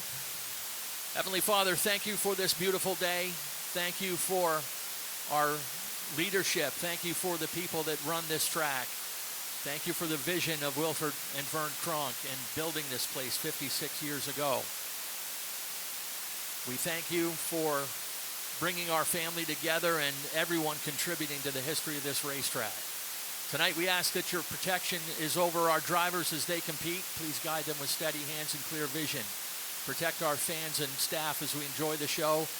And as always, protect those who put themselves in harm's way each and every day so that we may remain safe and free. We ask this in your holy name. Amen. And with that, let's send things trackside with Nick Huff and our junior official. Levi, give the command, buddy. Driver, start your engines!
This time by the grandstands is our wave-off lab. Wave those hats, wave those hands, send your favorite drivers off with best wishes for a safe and successful race. Ward & Son Builders Super Street 100 coming at you next.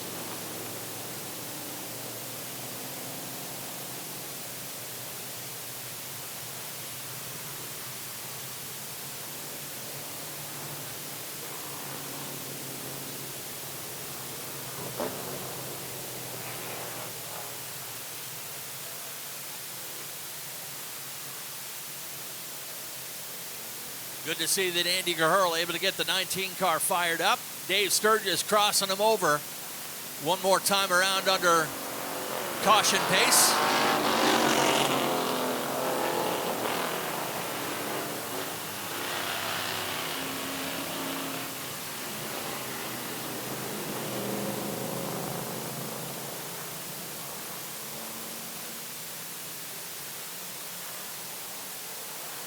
.100 green flag laps for the Goslin Insurance Super Streets.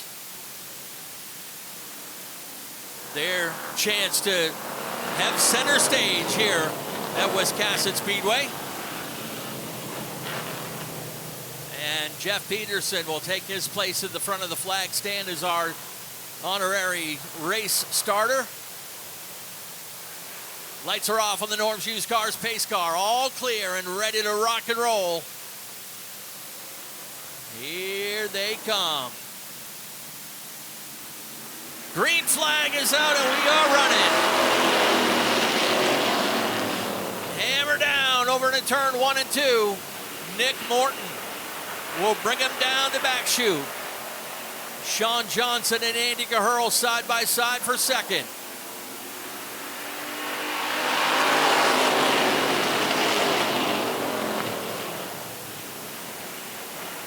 Andy Gurl with a heat win earlier on and lucky able to get those gremlins taken care of and get him out here under competition.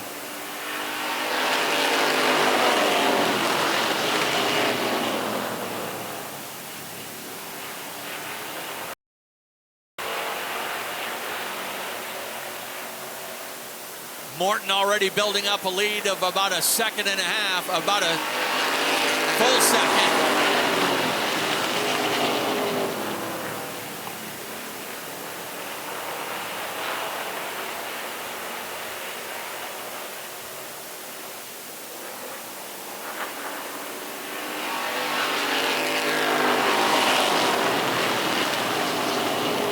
Sean Johnson finally in the clear in second.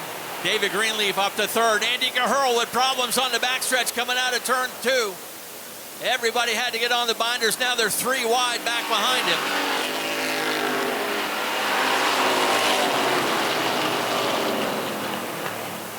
Cahurl able to gather it back up, but he's back to 4th now.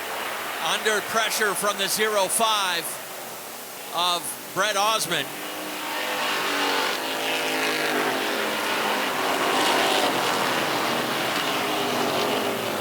Remember, Nick Morton was the runner-up in this race just a year ago. Chased Bubba Pelton all over this racetrack, but was not able to get by the veteran.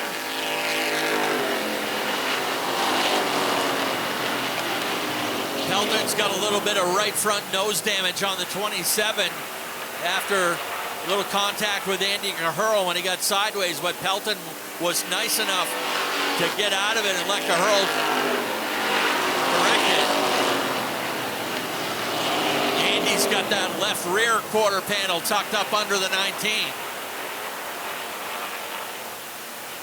As Nick Morton out for a comfortable Saturday afternoon cruise.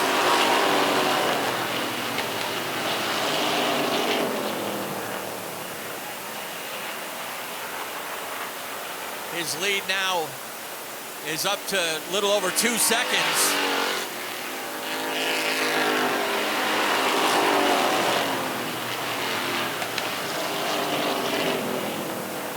Full straightaway advantage now over Sean Johnson. Morton acting like a rabbit a little bit in this one, building up a big lead. Does he try to put drivers' laps down if he's able to, but does he use his stuff up a little too early in this race?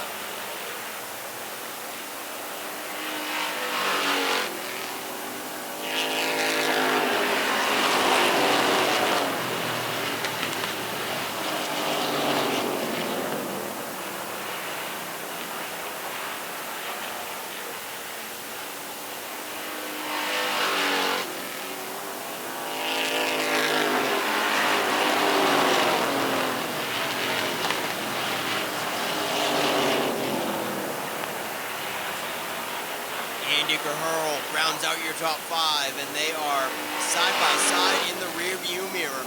Bubba Pelton and Noah Haggett. Great uptight on the 19, and he is certainly feeling the pressure. Dan McKeag Jr. always fast in the naughty 43, and he looks like he is waiting patiently behind that side-by-side battle to see which lane progresses. Noah Haggett making a move to the top side of Andy Cahurl now to try to crack the top 5. A little bit of contact in the middle of 3 and 4, but it doesn't faze Noah Haggett one bit. Haggett is pulling away, and he's just about clear down the backstretch. He is going into 3. He's going to drop down and move into the top 5. Andy Cahurl back to 6th, now 7th, as Dan McKeag Jr. and Bubba Pelton, all of them in formation in the second groove like a train going around the 19.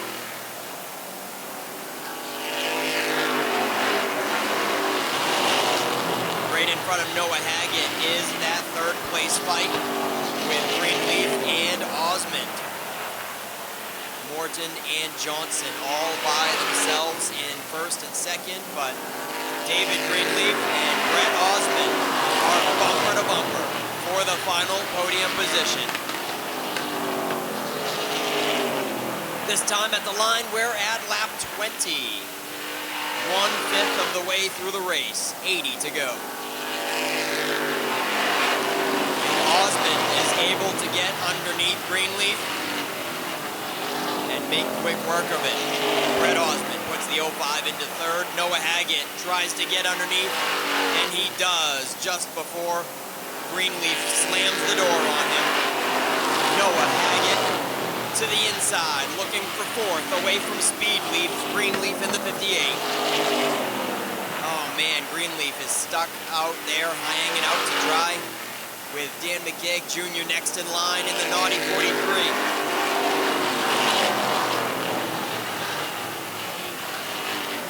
Bubba Belton is right there, but there is a very slight opening. Is Greenleaf gonna slam it? No, he's not. He is still up there, and Bubba Belton's gonna scoot underneath.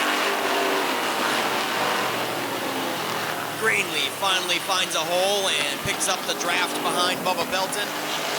And in a matter of about 4 laps, David Greenleaf lost 4 positions. From third back to 7th.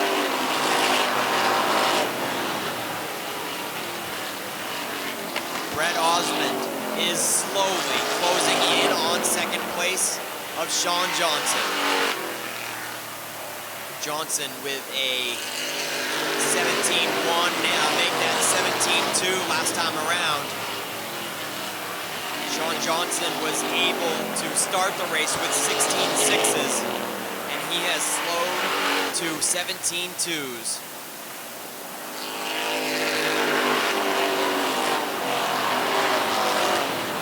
Sean Johnson has slowed his pace over half a second. And Brett Osmond is trying to capitalize. Osmond able to click off 17 ones in the most recent laps. So Brett Osmond, at the moment, 1/10 of a second faster, consistently over Sean Johnson, directly in front of him. And the laps are clicking away fast.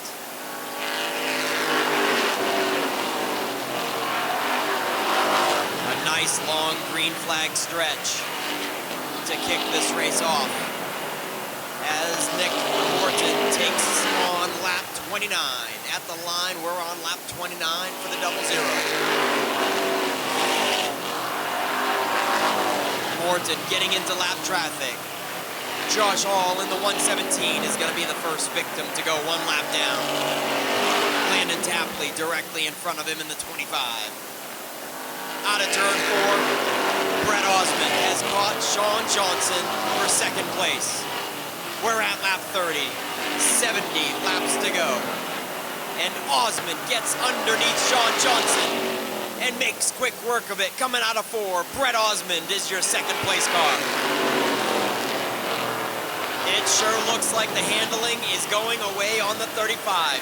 Sean Johnson is staying up in the second groove and losing spots one after another. Noah Haggett, Dan McKeag Jr., and Bubba Belton all scoot underneath. And Sean Johnson goes back to 6th from second spot just 2 laps ago.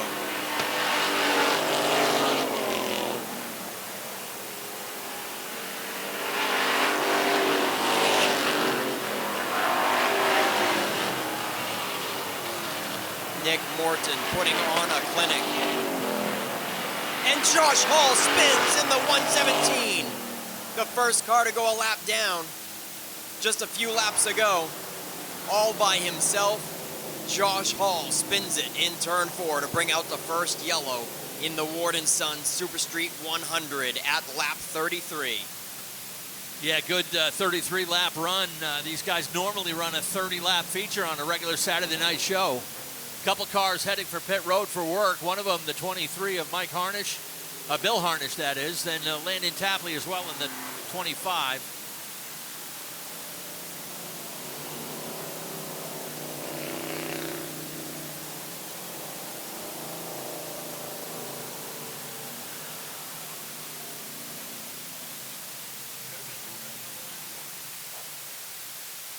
We need Amy Hartzell of Mechanic Falls to please move your vehicle. There's one more vehicle out there that needs to be moved, and it belongs to Amy Hartzell. Please move your vehicle. This is going to be the last call, or it's going to get towed. Amy Hartzell out of Mechanic Falls, please move your vehicle.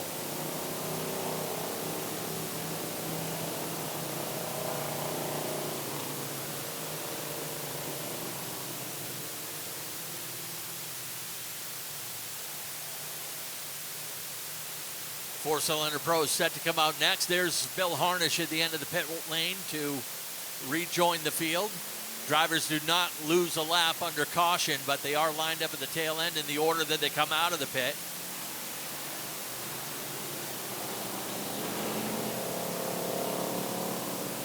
And it looks like Josh Hall may be heading pit side himself in the 117. Josh in his second full season in this class.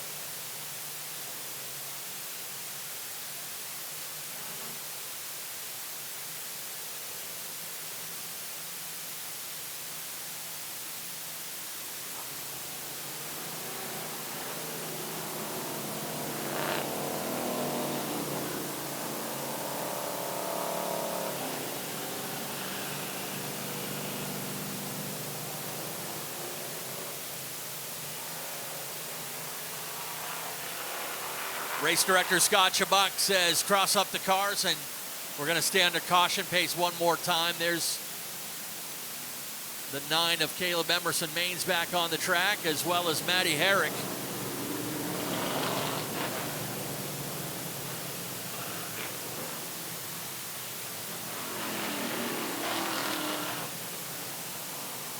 Nick Morton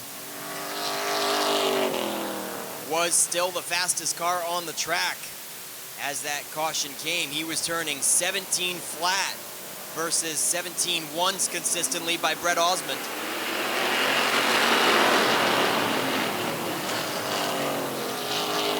Brett Osmond had the nose of the 05 out ahead for just a moment. And then again an entry to turn 3, but they stay even up coming through turn 4.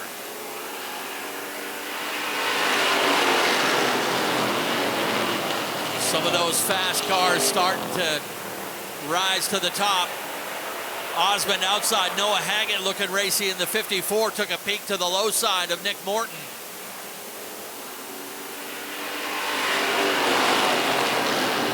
Dan McCaig in the mix in the 43, and Elton inside the top 5 now.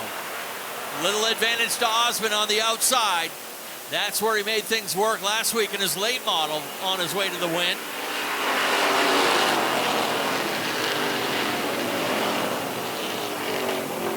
The interval 86 1/1000ths of a second at the line for Brett Osmond. And if you can make that outside lane work, you got a lot of good things going for you.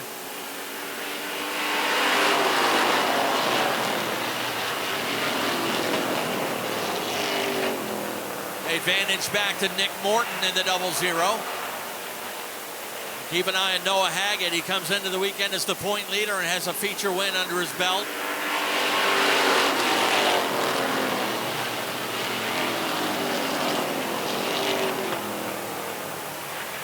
There goes Sean Johnson, the 35 down pit road.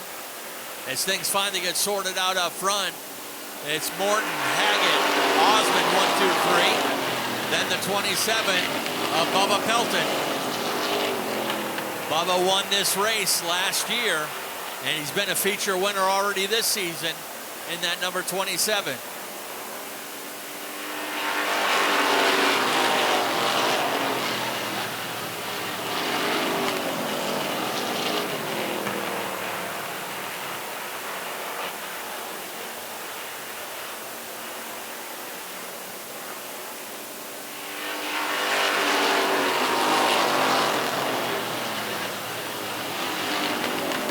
Just like he did early on in this one, Nick Morton starting to stretch out his advantage. Once again, he's the fastest on the track.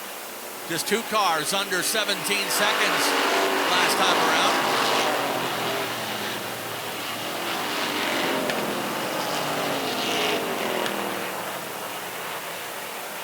Wonder if there's anything that Nick was able to translate from his late model time early on this season to running in that 00. Definitely a lot of confidence in the kid behind the wheel.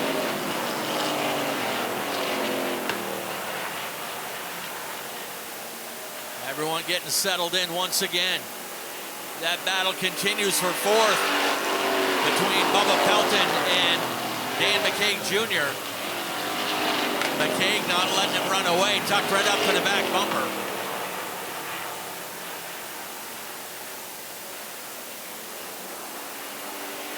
Also a little bit further back, David Greenleaf protecting that 7th position over Jonathan Emerson in the 31.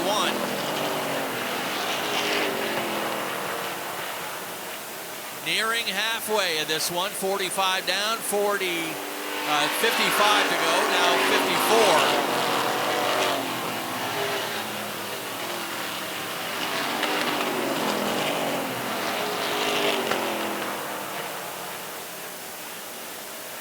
Keeping an eye on that 7th place battle between the 58 of David Greenleaf and the 31 of Jonathan Emerson.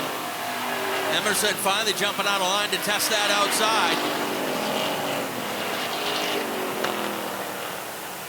They had that car up on the lift earlier on in practice today, and he said everything's been wrong with it.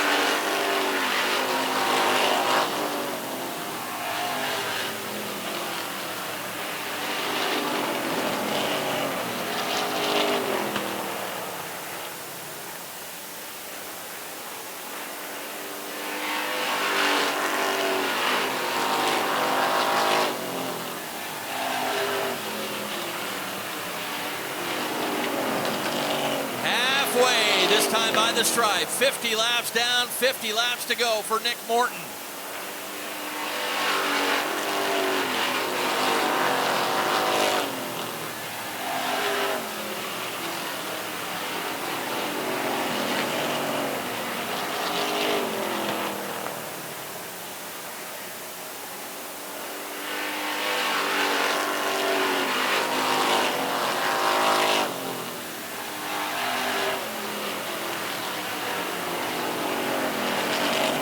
That interval is built back up to about 1.2 seconds now for Nick Morton.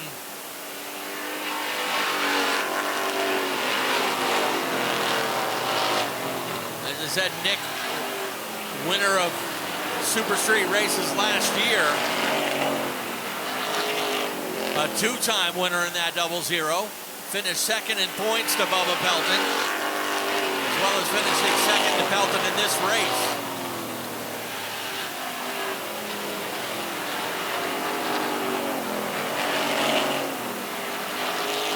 Everyone settled in a bit of a groove now.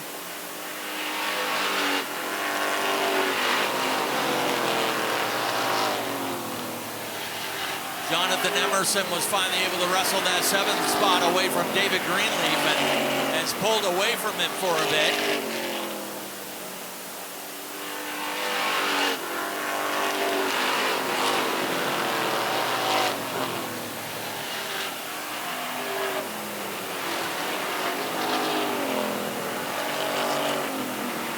Top 10 running order right now. Morton and Haggett 1-2. Brett Osmond 3rd. Bubba Pelton 4th. Dan McCaig Jr. 5th. Kevin Sherman is running in 6th. Jonathan Emerson 7th. David Greenleaf 8th. Matty Herrick 9th. And Andy Cahurl from the outside pole running in 10th right now.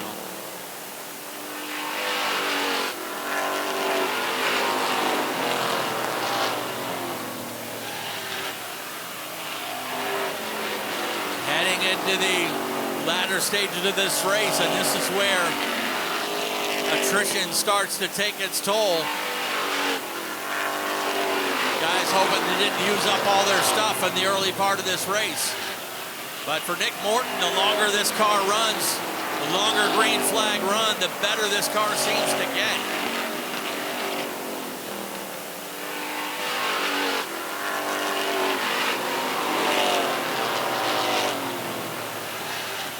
The top 5 still running nearly identical lap times. All around 17.1 to 17.2.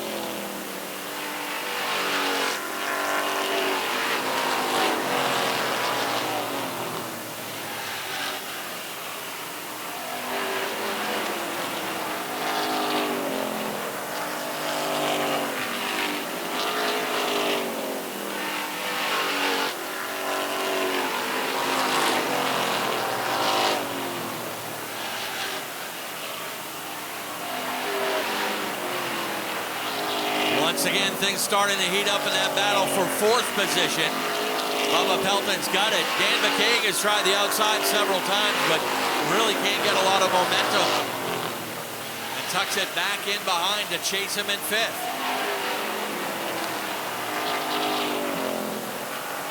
Dave Sturgis working that passing flag now as the next victim to go a lap down will be that number 117 of Josh Hall.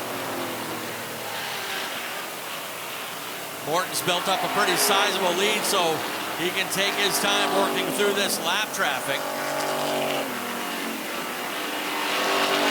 Able to dispose of Josh Hall, and now Rick Thompson, the next driver up ahead in the 07. Rick, a regular competitor up at Oxford Plains Speedway, nice enough to come down and race with us here in the Super Streets tonight.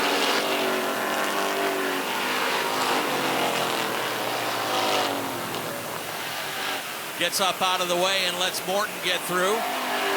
Nick's lead still just under 2 seconds, 1.8 second lead.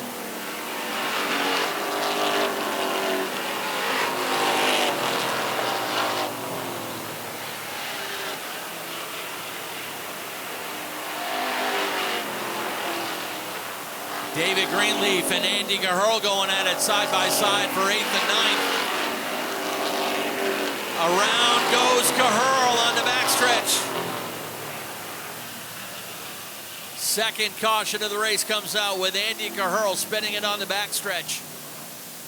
Then sliding down across the track, luckily not into any traffic.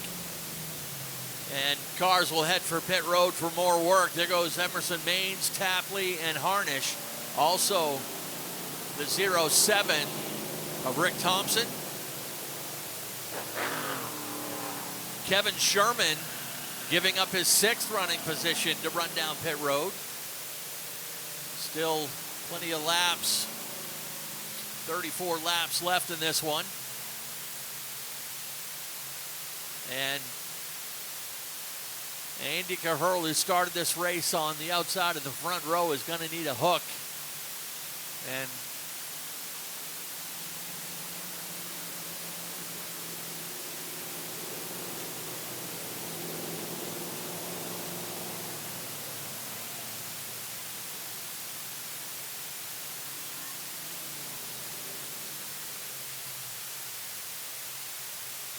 David Greenleaf heading down pit road. Greenleaf had been locked in a battle there for 8th position with Andy Caherl, and he's tapping the roof to declare gentleman's rule, but I don't know if Caherl's going to be able to maintain running in this race. He's going to need a push at least. They've got the hook ready just in case. Give us a chance to exhale with 66 complete.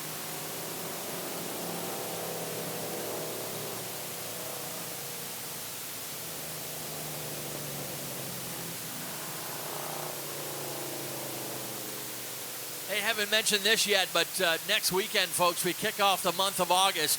You think you've seen Fast tonight with the Pro Stocks. We're going to bring Fast to a whole nother level next Saturday night, as it is Ames True Value NEMA night.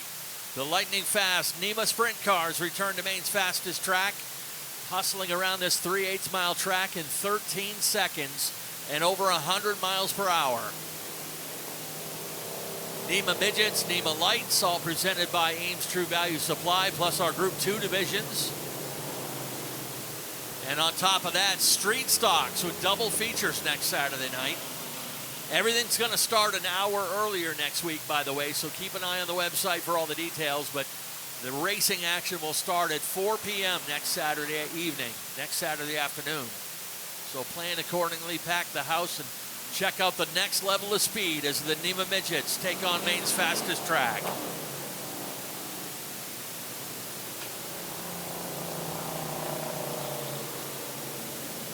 Ken, have they ever dropped down into the 12-second bracket too? I believe they do that a little bit. Yeah, 4 years ago, Avery Storer set the track record with 12.85 seconds, 12.875. 105 mile per hour average around this track. 12.8. And does Josh St. Clair still hold the Pro Stock record? Yep. Josh's track record still holds in the Pro Stocks at 14.58 seconds. All right, ladies and gentlemen, ready to turn them loose once again with 33 laps to go. In the Ward & Sons Builders Super Street 100, Nick Morton and Noah Haggett coming to the green.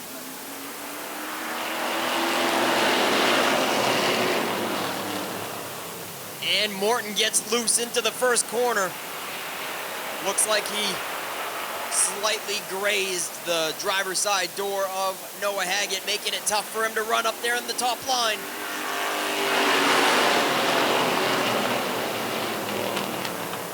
Noah Haggett is picking away at him, just like Osman did on the restart before. Osman had the advantage for the first couple of laps, but Nick Morton's car seems to come in better after he builds momentum after a few laps.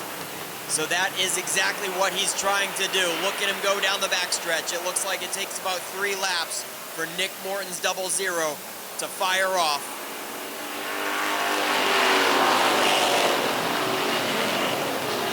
Noah Haggett will be credited with a couple of laps led there, but Nick Morton didn't waste any time to take it back at lap 69.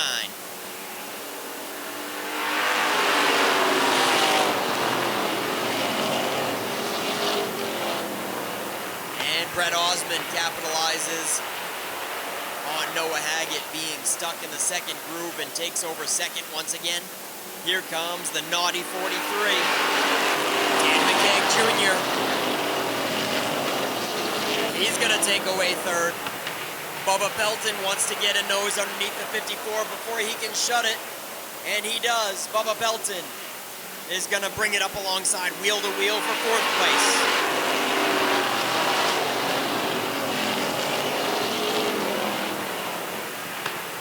Tough break for Noah Haggett. He certainly did not want to restart on the top side. He went from second to 5th place right now in the last 10 laps. It's been 10 laps since the restart, and Haggett finally finds a nice, comfortable opening to drop in line in 5th.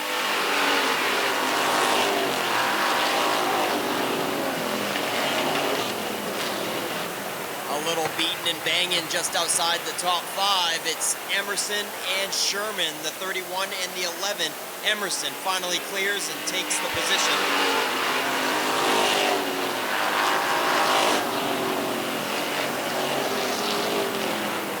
Jonathan Emerson up to 7th. Kevin Sherman 8th. Bill Harnish a little ways away from the money as he took the back to the front challenge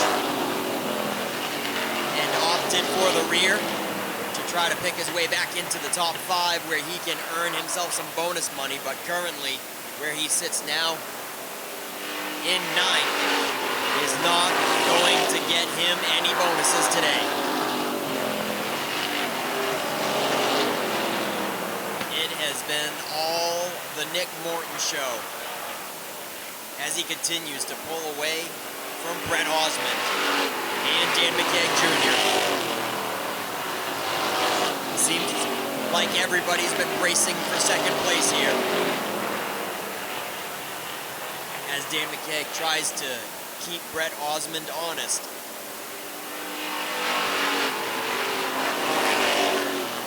Keeping Osmond at bay, less than a car length, but can't quite surmount a challenge for that second position away from Osmond. We should be coming around for 20 laps to go.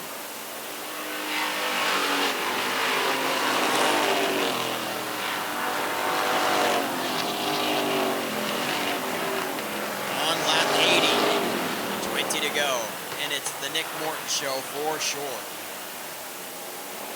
Brett Osmond, Dan McKeag Jr., Bubba Belton, last year's winner of this race, has not even cracked the top 5 once today.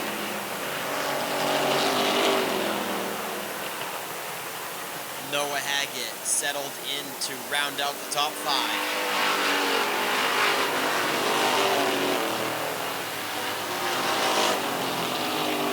Andy Gurhurl has got fenders caved in on both the front and the rear on the driver's side. But he is still kicking in the 19, making up your 6th position car. Jonathan Emerson, a regular in our late model class, decided to come out and play with the Super Streets for the first time this year. Currently sitting in 7th. Kevin Sherman in 8th. In the 11th. 9th is Bill Harnish. And making up your top 10 is David Greenleaf in the 58. We're at lap 85, 15 to go, and Dan McKeag Jr. is back on the rear bumper of Brett Osmond. For a moment, it looked like he was fading and falling away from the 05, but he is back at it and trying to be a nice guy and go directly to the high side, but every time he does, he loses a half a car length or so. I think to get this pass done, Dan McKeag Jr. is likely going to have to do it on the bottom.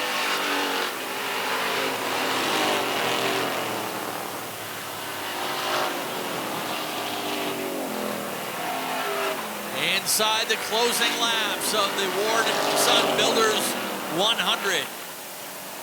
Nick Morton will complete 88 laps, this time by the stripe.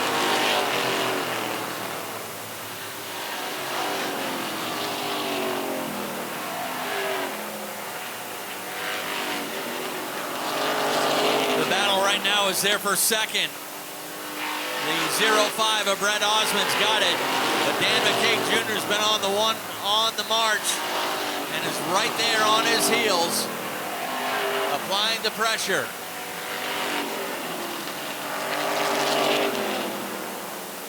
Jonathan Emerson in the 31, able to get out around Andy Gurhurl. That's for 6th position.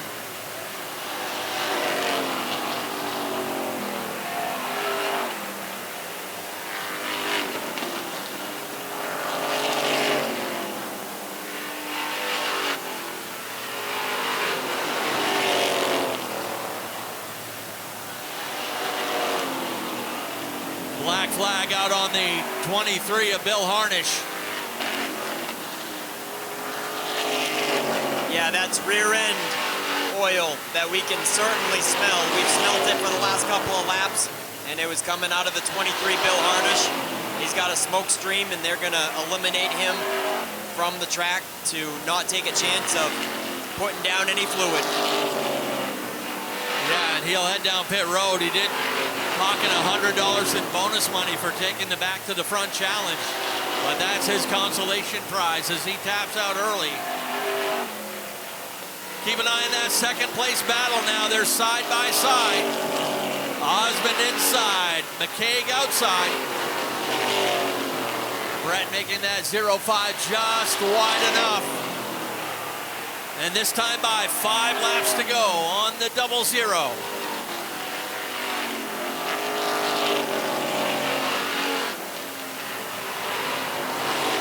Osmond's got that spot by 9/1000ths of a second.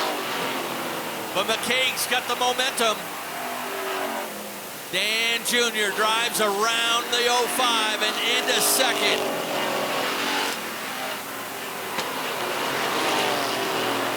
Lap traffic up ahead. We'll see if this plays into this second place battle. But McKeag much better out of the corner. He'll take second for himself. Osmond back to third. Bubba Pelton fourth. Noah Haggett holds down 5th. And next time by, popsicle sticks will go up for 2 laps to go for Nick Morton. A dominant race so far. Can he seal the deal?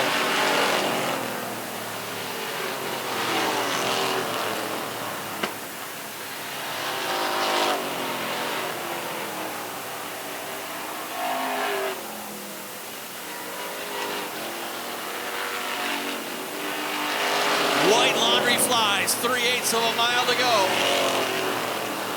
No challengers in the rearview mirror. One final time down through turn 3 and 4. And checkers will fly for Nick Morton.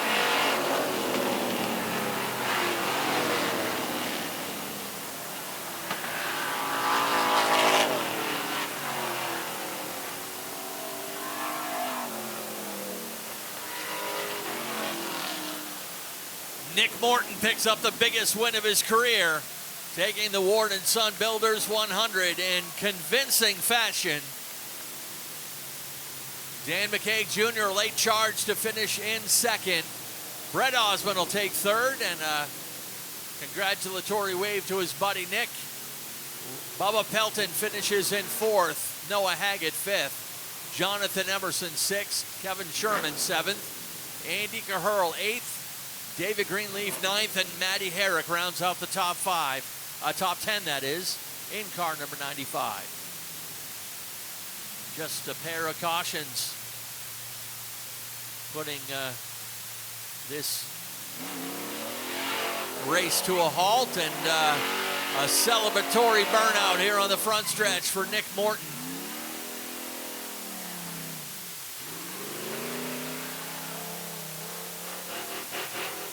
And he will bring the checkers back around to Victory Lane Road and meet you here in Coastal Auto Parts Victory Lane. Also, get those 50-50 tickets out. They got the big spinny thing and a whole bunch of tickets, and hopefully a large amount of money to give away tonight. And again, thank you to everybody who did 50-50 tonight, as we're raising money to help the town of Dresden put up a Veterans Memorial.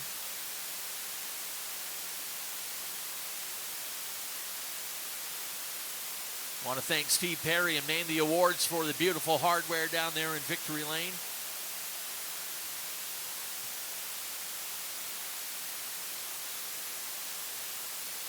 Still plenty of racing to go. Our other Group 1 support divisions, 4-cylinder pros, crate mods, pro stocks, and Thunder 4 minis will wrap up the show. And then stick around, because we're going to have some fireworks from our friends from Central Maine Pyrotechnics to wrap up the program tonight. Want to remind you that today's Spotlight interview is presented by the Maine Bureau of Highway Safety, who remind you to please not text and drive. Keep the speed for the speedway and arrive home safely. From your friends at the Maine Bureau of Highway Safety. A lot of smiles and high fives in Victory Lane. Let's send things down trackside with Nick Hoff.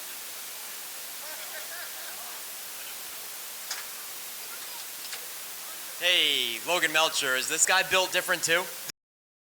Built beyond different, baby. Let's go! I'm gonna break my equipment up here.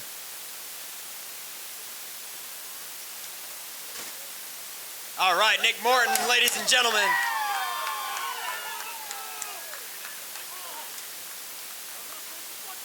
Woo-woo! All right, Nick Morton, you absolutely love this race, don't you? Your most memorable race before this was second last year, and does this win top that? Oh, this is awesome. This is, I swear a lot. I'm really excited, so I'm trying not to swear. If I swear, I'm sorry. Sorry, Mom. This is just awesome. This car is just so good. I haven't given it anything. It's been sitting outside all year. Pulled it out and threw tires on it, and this thing's just unreal. Makes me look good. Noah and Brett, whew, those kids on those restarts, I hated that. It was a lot of fun racing with my buddies, but man, I thought they were both going to clear me. Both made me work my ass off. I'm beat. We get barbecue tonight. I could use a water now, but we get barbecue tonight. Nick, you had me worried there because you crossed the white flag with your arm out the window, so you knew what was going on though, right? I was just waiting for that white flag, hoping it would come before a yellow did, because those guys are tough on restarts. But I knew in the long run, thank you, Penny. I knew in the long run, they're going to have to work to pass me, so this is just awesome. It feels really cool to hold the flag again. 100-lap race is fantastic. It's awesome. All right, last chance. Thank any sponsors and people that got you here. I got to thank my dad, Uncle Punk, Logan, V-Knot. They're the first ones I see. My mom, whole family. I thank Ken York Inc., GRH and Sons Storage, Ward & Sons. They put on a fantastic race. They've helped me a lot. James Osmond, Coastal Race Fab, like I said, racing with Brett and Noah. It doesn't get better than that. TNL Automotive, Logan and Larry Melcher, those guys are the best. Palmer Property Care, Hilltop Collision. Thank my mom. Pugs are on the car as always. The whole family from Louisiana's here tonight, cheering me on. So cool to see them. I just can't believe we pulled this thing out and won it. That's awesome. Nick Morton, ladies and gentlemen. Second place in this event last year and wins it. He is definitely king of the Super Street 100. Dan McKeag Jr., great racing with Brett. I don't think you even tried the bottom on him. You just played nice guy and went right to the top. Yeah, I was behind him for a while, and I knew I was getting closer and closer, and he wasn't giving up the bottom, and I felt like I had saved enough, and I knew that Bubba was at a cart, like bus length, so I just said try it out, and it stuck. So, I mean, a great finish. I got to thank Pete and Luke for giving me the opportunity to drive the car, Charlie's, Kennebec Roofing, JP and Family Roofing, McKeag's Roofing, and yeah, I think that's it. Dan McKeag Jr., ladies and gentlemen, comes home with runner-up honors in the Super Street 100. And Brett Osmond, Nick Morton was just commending you and Noah on those restarts. Man, almost cleared him. It was close. You guys had the quick shoot-off cars right at the drop of the green, and then Nick kind of kicked in at lap 3 or 4. Yeah, I just I didn't have long run speed.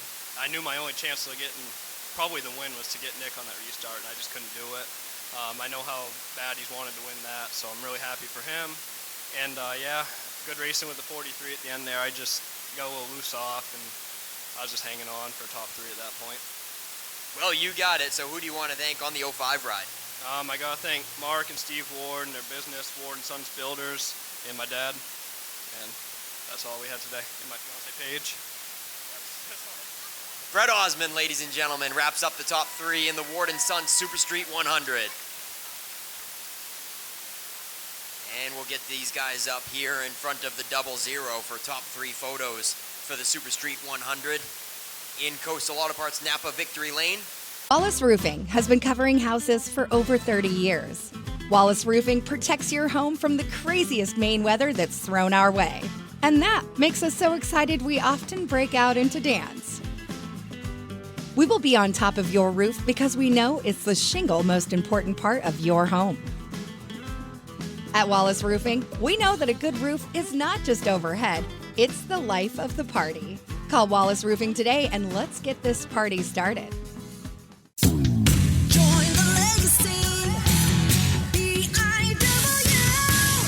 Time to consider your future begins today. Entry-level trade positions now starting at $23.50 an hour and up to $28.19 an hour with experience. Same incredible benefits and career growth opportunities from high school graduation to an exciting career change. This is your time. Join the legacy.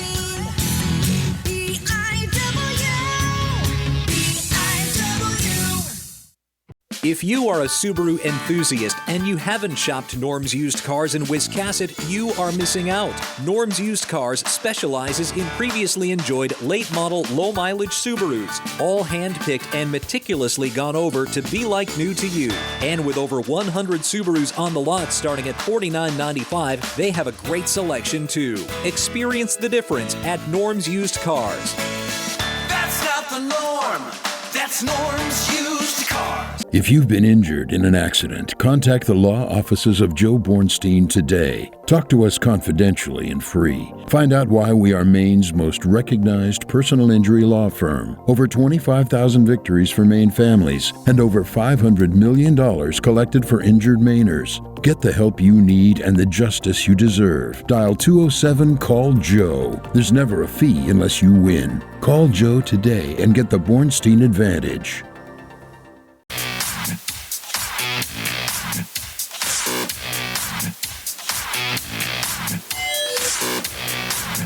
All right, 25 laps ahead for the four-cylinder pros.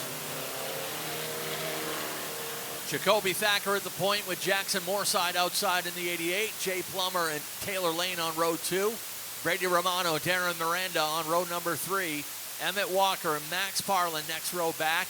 Adam Taylor and Chastity Shorty. Chastity, the most recent winner in that number 19. Dylan Anderson in the 81. Let's go racing.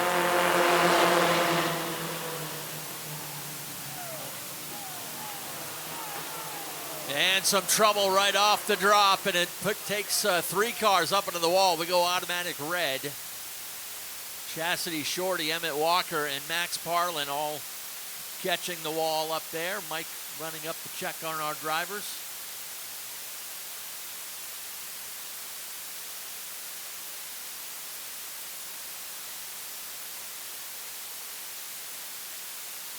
Initial report, thumbs up from Chastity Shorty and a thumbs up from Emmett Walker. Just waiting to hear on Max Parlin in the 26.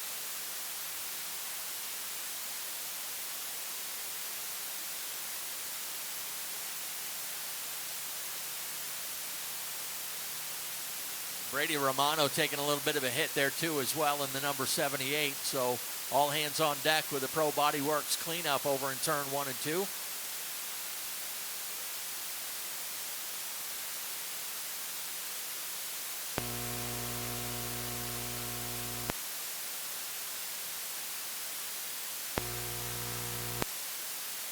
All right, report from our lead EMT, Colby Robbins over there, says all drivers check out okay. So good to see the safety equipment all doing its proper job to protect our young racers.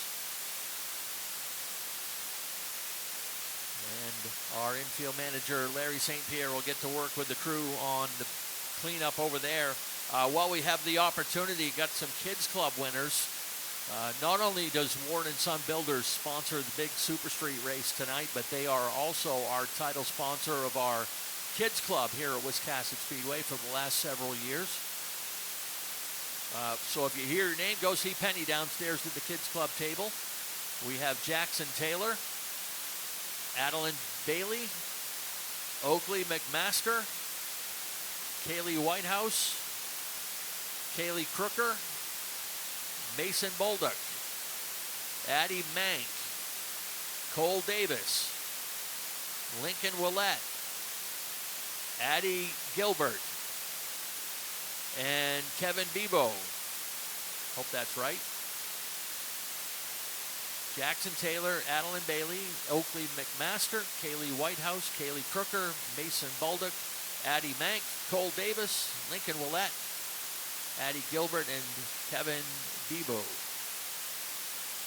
So go see Penny at the Kids Club and get some birthdays to wish as well. First one here says, happy birthday, everyone. So I guess that covers it. We also have a happy anniversary, happy 39th anniversary to Barb and Tim Willett. Barb is our lady who runs the main gate ticket booth. So happy anniversary, Barb.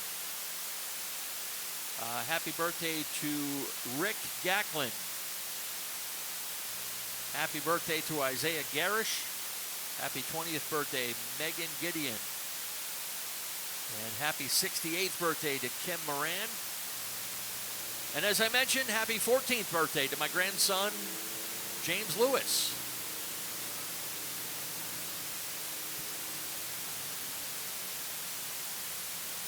Penny from the Kids Club also wanted me to let the kids know that she has a lot of birthday cupcakes still left over. So all the kids are welcome to come down and have a cupcake while supplies last, still at the Kids Club. Go see Penny and the gang at the Kids Club for a free cupcake while supplies last, in celebration of Wiscasset Speedway's 56th birthday.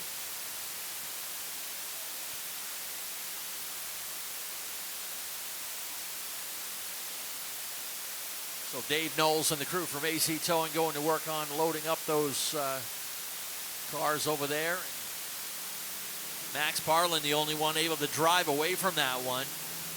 Rowdy Romano getting repairs on the 78, and looks like some significant damage, at least on that 20 of Emmett Walker, and not sure of the damage yet on that 19 of Chastity Shorty. Chastity, your most recent winner there in car number 19, picking up her second victory of the season.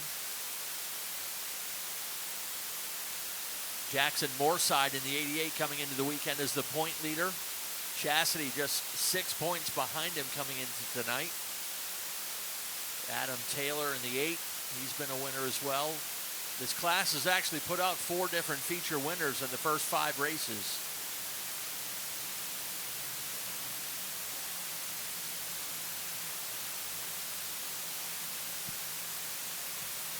We did get our 50-50 winner. Congratulations to Gifford Campbell for pocketing over $1,500 cash money for tonight's 50-50.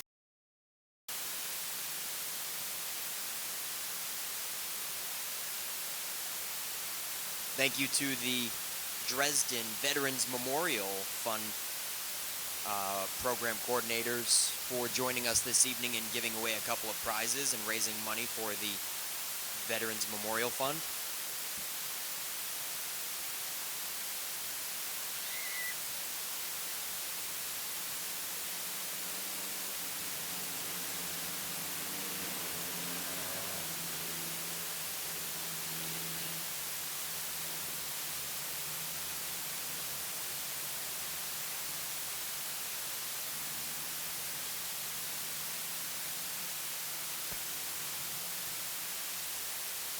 Wow, we just wrapped up the special Super Street race that was presented by Ward & Sons Builders tonight. We do want to give a shout out to Goslin Insurance for continuously supporting our Super Street class for the weekly 30-lap feature program. Goslin Insurance Group represents a carefully selected group of financially sound insurance companies, and they place your policy with the company offering the best coverage at a competitive price. They're committed to providing the highest quality insurance products through insurance companies who share their commitment of providing quality products and professional services while providing prompt and equitable resolution of claims.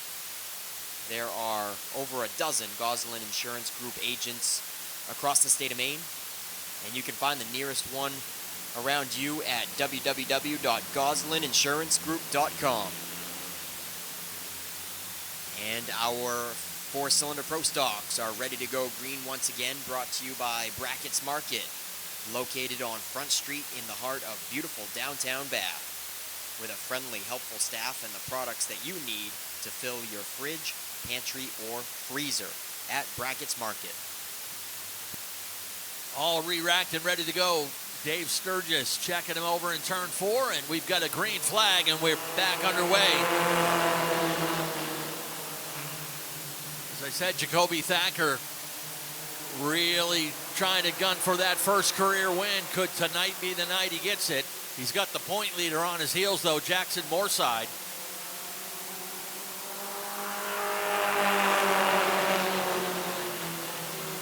Looks like a little damage on the right front of the number 8 of Adam Taylor.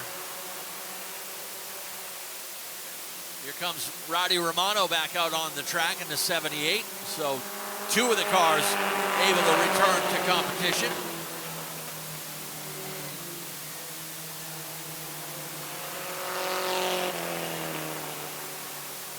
Jacoby Thacker setting the fast lap, 17.43 seconds. 77 mile per hour average speed.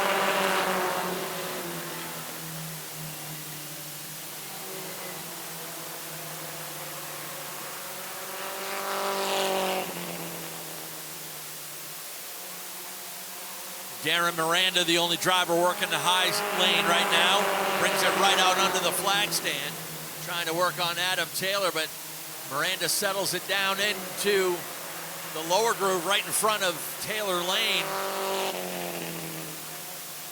Could have turned him, but backs out of it.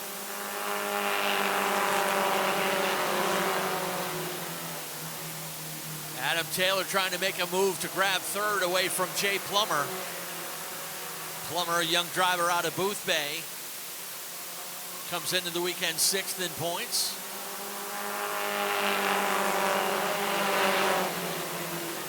Roddy Romano able to get one more lap in the books, and he will send it pit side. Actually got 4 laps in, but his night may be done as he pulls off the track running 9th.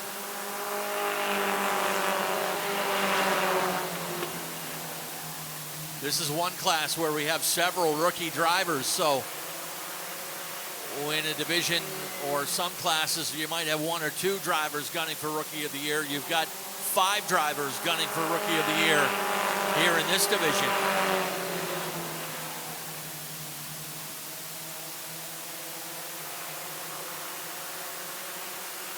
Closest battle right now is for the 4th position. Darren Miranda in just his 2nd race.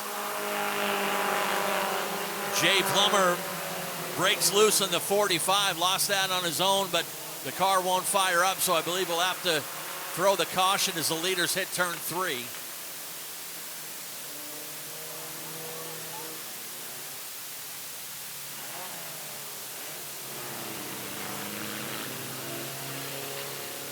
Plummer with a complete 360 and managed to land the dismount, but we'll have to restart at the back of the field.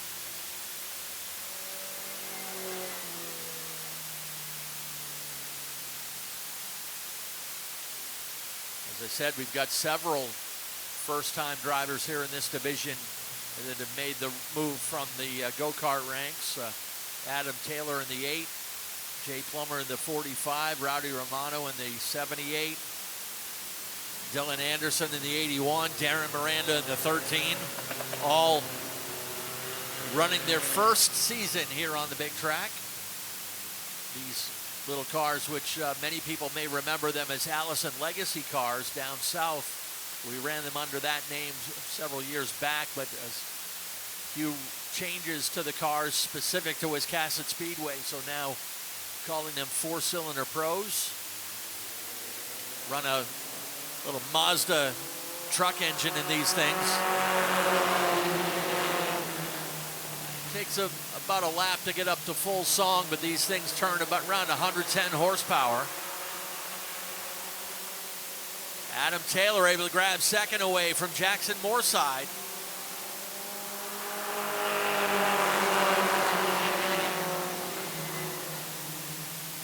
Close battle there for the 4th position as well. Darren Miranda and Taylor Lane in the 70.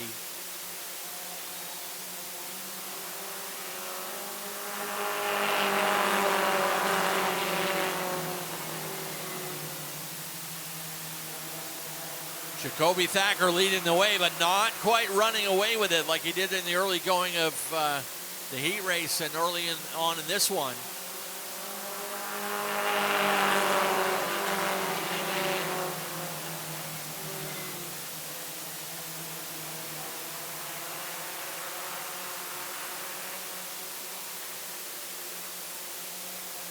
Halfway this time by, and Taylor looking on the low side. Adam Taylor's already been a winner. His father Jason, a former champion here. What a save on the backstretch. Taylor was really squirrely out of turn 2, but gathered it up and starts to pull away a little bit.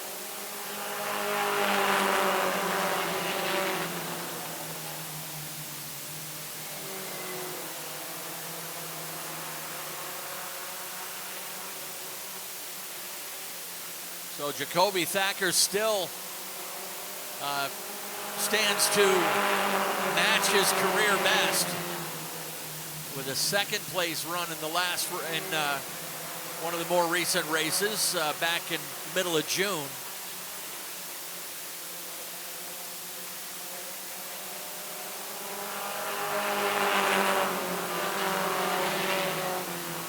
Adam Taylor was the winner here. Got his first career win in just his 2nd race. Picked up the win back on May 3rd.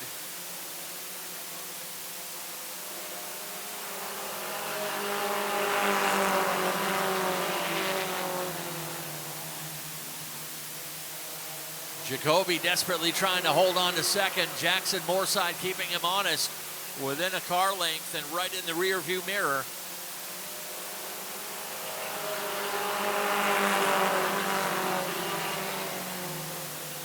Little contact over there into turn 2.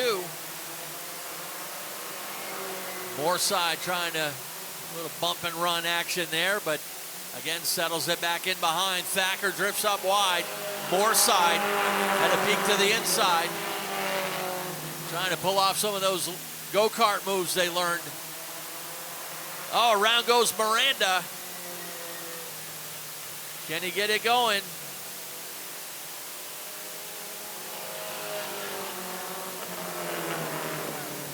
And of course, right after the caution flies, Darren Miranda able to get it fired up and moving away. As we'll re-rack him with 19 complete out of 25. Crate Modified set to come out next.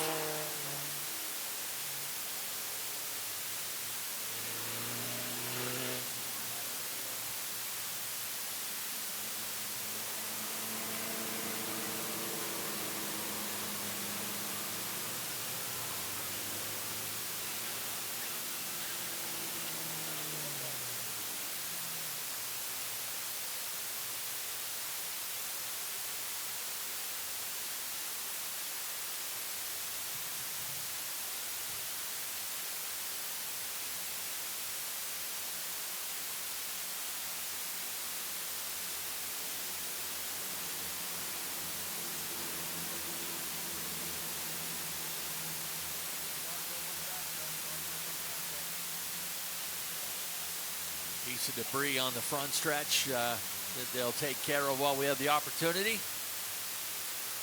Cars crossing over and ready to go back at it. 6 laps to finish this one up. Don't forget, as I mentioned, next Saturday back in action with Group 2. It's late models, strictly streets, road runners, and our regular Wiscasset modifieds. Double features for the strictly streets. They only had 28 cars for their race last time. Yeah.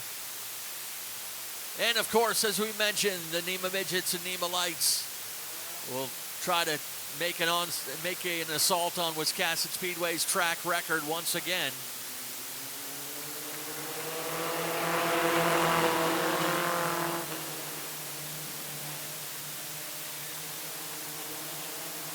Adam Taylor and Jacoby Thacker will get 5 laps to go when they come to the stripe this time.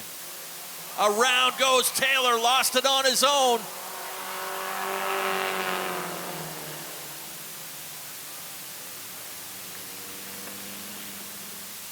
Collects Jay Plummer in the 45. Not sure if Miranda caught any of that. But Adam Taylor had been fighting a loose race car for much of this 25 lapper. They did not get that lap complete, so we stay at 19 complete. Guys will come over, just a quick check for any debris on the track. Quick sweep at the bottom of the turn. Yeah, Ken, did Adam Taylor also come from mainly karting, moving up from go-karts? So you got the 13 of Miranda as well that we've seen have a couple solo car spins as well, and I almost think it's harder in a sense to go from years and years of kart racing to translate into a different type of car rather than this being your first type of racing, period.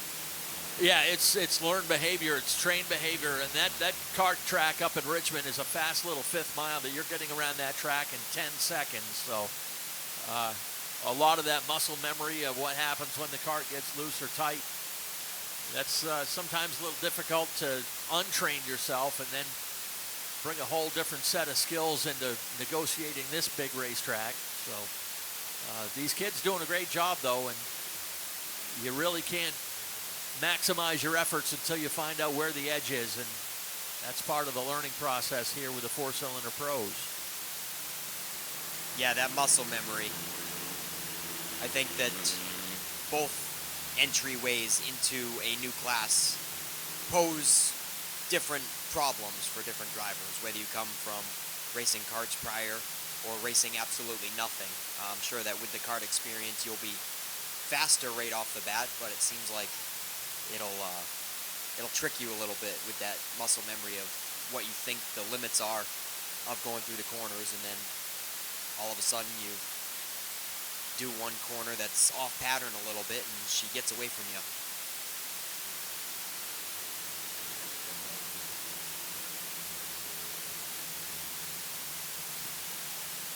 Adam Taylor not able to make it quite all the way down pit road, so they got to hook him up down there before we can go back to racing. And quite surprisingly, Jay Plummer didn't even go down pit road after that front end collision. I thought for sure he'd at least take a trip down pit road, and I thought after that hit he was probably going to be done for the night, but he is ready to realign in fourth place.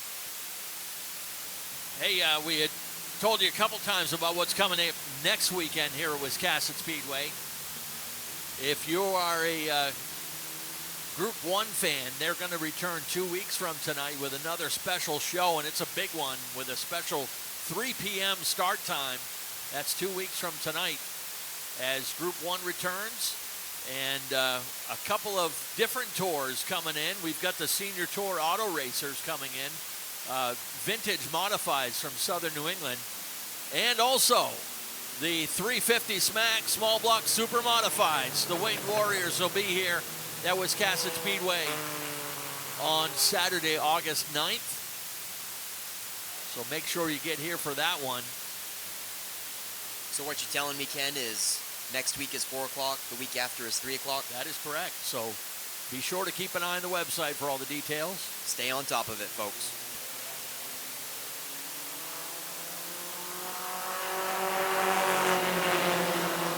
We are back to the pair we had on the front road at the start of this race, and they'll resume their battle.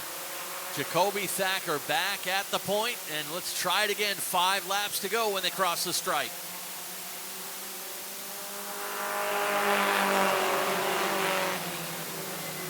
And how about Max Parlin? Fred's doing pretty well in that 26 car after being involved in that first altercation up at the top of turn 2, and he's got himself right there in the 3rd position.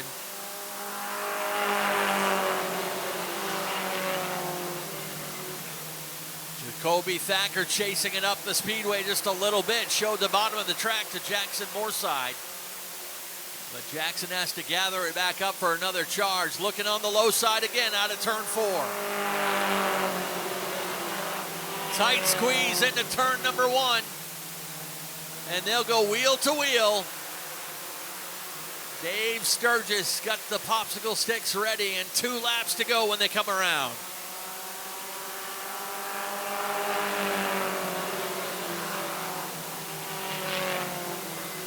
Moorside got his first career win just a few weeks ago. Jacoby Thacker gonna have to work hard on the outside to get his when White Laundry is out. 1 lap to go. Here they come.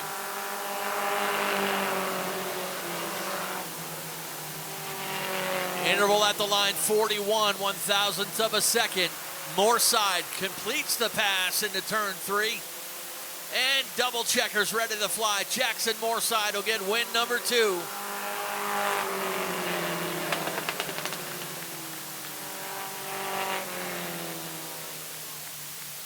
Moorside with the win, his 2nd of the year. A valiant effort from Jacoby Thacker in the 51, his best race of the season.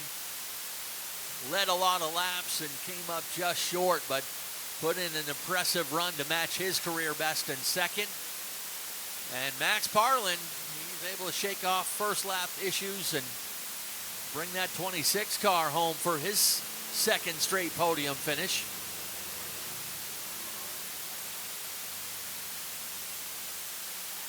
And a good job from the Brackets Market 4-cylinder pros. Coming up later on this season, they'll get a shot at double features.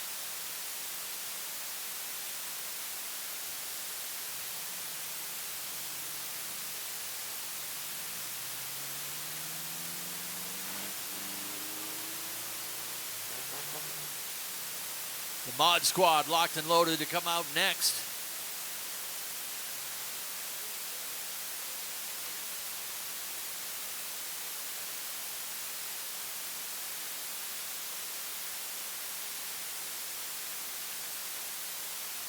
But of course, we will meet our 4-cylinder pros over here in Coastal Auto Parts Victory Lane.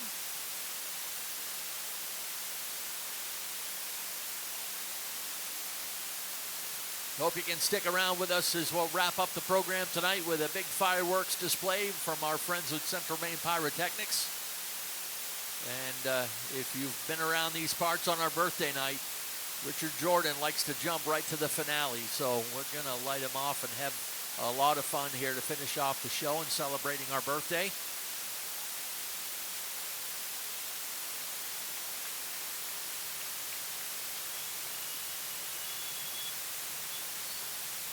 Good points night for the point leader, as he will put a little more distance between himself and the rest of the pack with this win, second of the season. Dad and the crew down there to congratulate him and get him out of that car. So let's send things trackside. Nick Hoffer's going to have a chat with your top three. Yeah, his crew down here is almost just as excited as Nick Morton's crew was. Nice job, Jackson. Had to work real hard for that one. And a great battle down to the wire. Jackson Moorside, win number 2 for the season.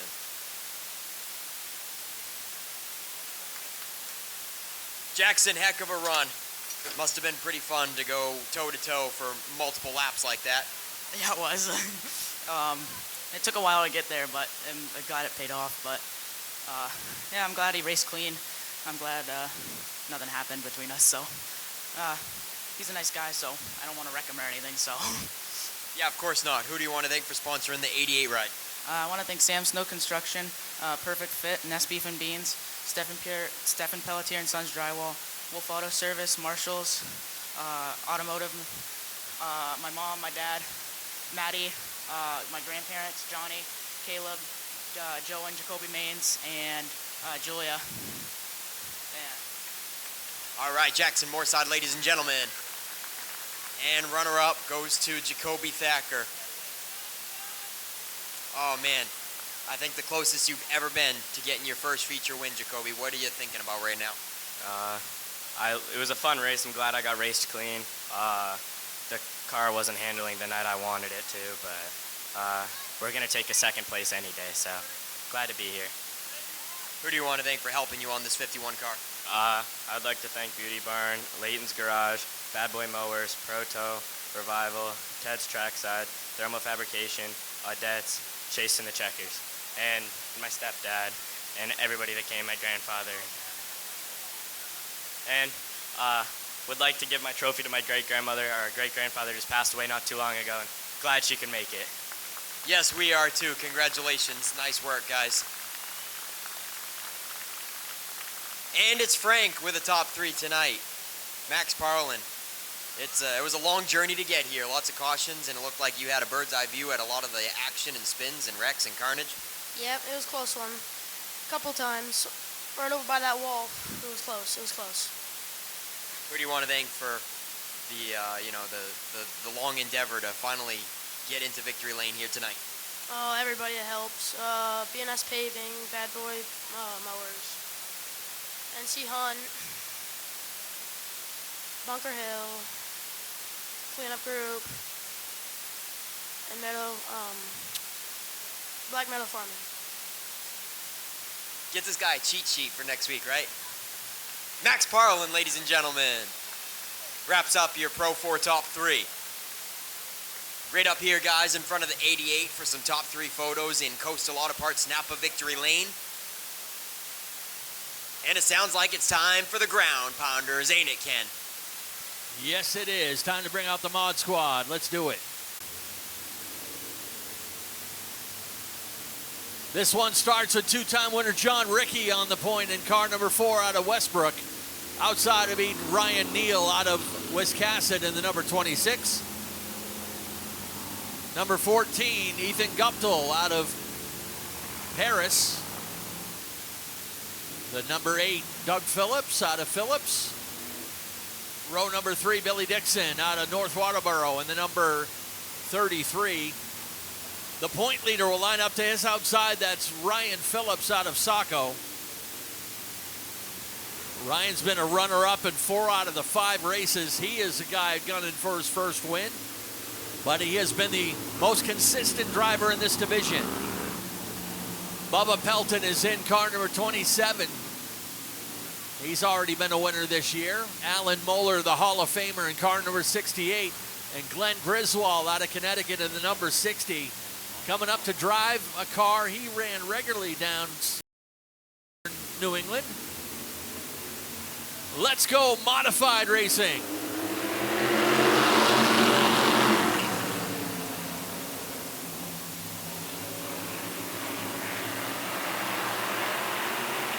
John Ricky taking advantage of a rare front row starting spot.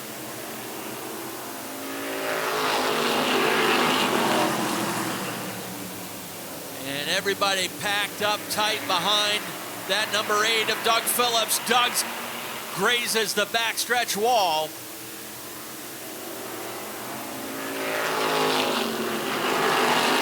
Three wide onto the front stretch. Pelton and Dixon make contact. And a great save. Things starting to get sorted out.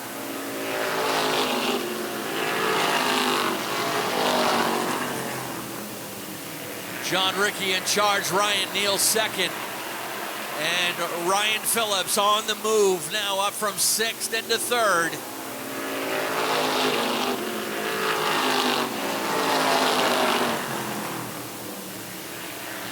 Phillips now in the clear, but he's got about a 1.5 seconds to chase down that lead pair.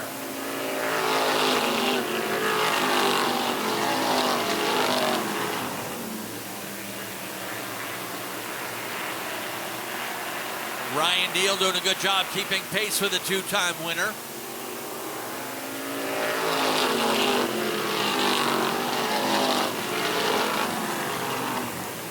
Phillips right now the fastest out of that trio, but he's got a half a straightaway to catch that leader of John Ricky.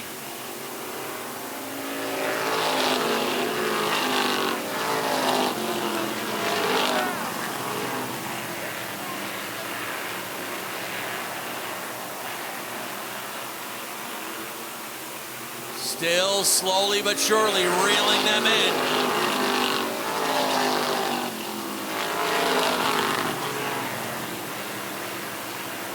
8 laps complete, will make it 9 by the line this time.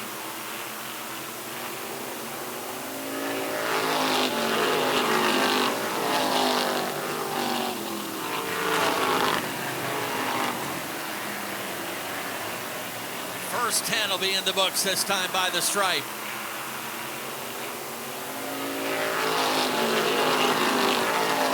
Ryan Phillips still trying to chase down that 26 of Ryan Neal. The fastest on the track right now, though, is the 27 of Bubba Pelton.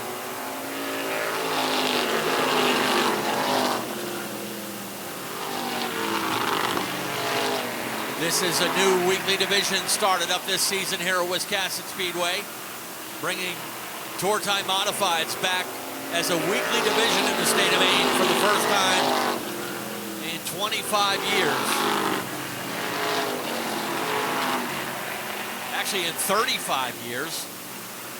1990, the last time these ran regularly down at Beech Ridge Motor Speedway.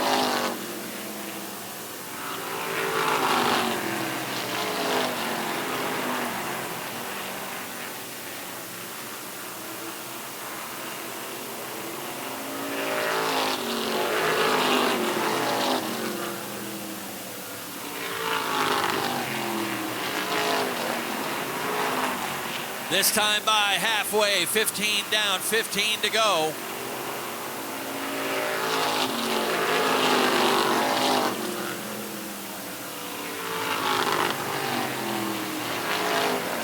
John Ricky has built up a lead of a full second now over Ryan Neal.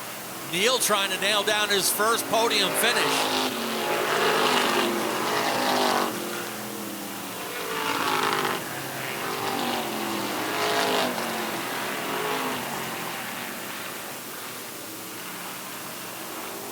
Ryan Phillips has arrived on the scene. Right to the back bumper, had a look to the inside of Ryan Neal.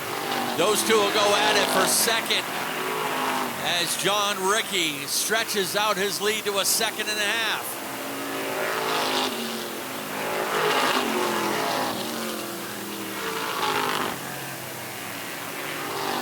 Ryan Phillips just a little bit faster than Ryan Neal, but Ryan Phillips not wanting to stuff that thing in there and cause both cars to get wrecked.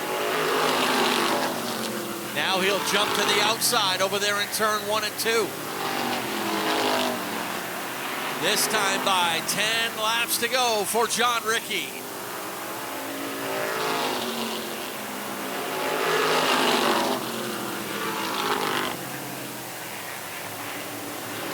Ryan Neal has Ryan Phillips now on his hip heading into turn number 3.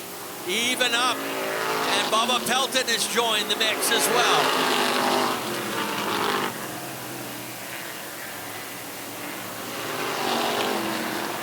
Ryan Neal trying to work that momentum on the high side. He'll complete the pass into turn number 3. Bubba Pelton lost a little bit of his momentum.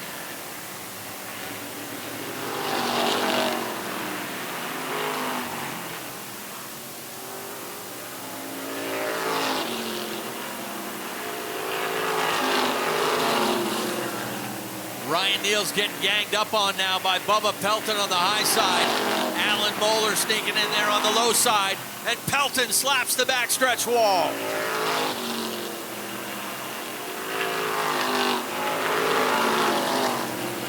Bubba Pelton has to re-rack now and follows Alan Moeller.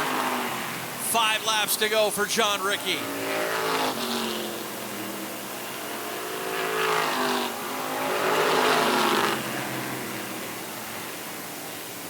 John Ricky was the opening day winner. All 5 wins have gone to 2 different drivers.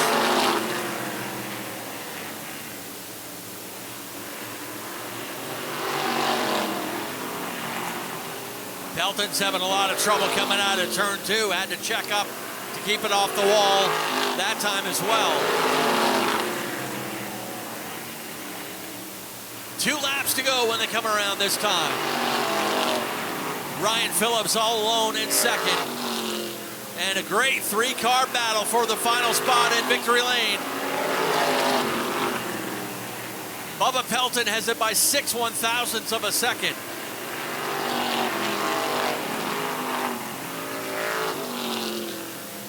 White laundry flies, 1 more time to go.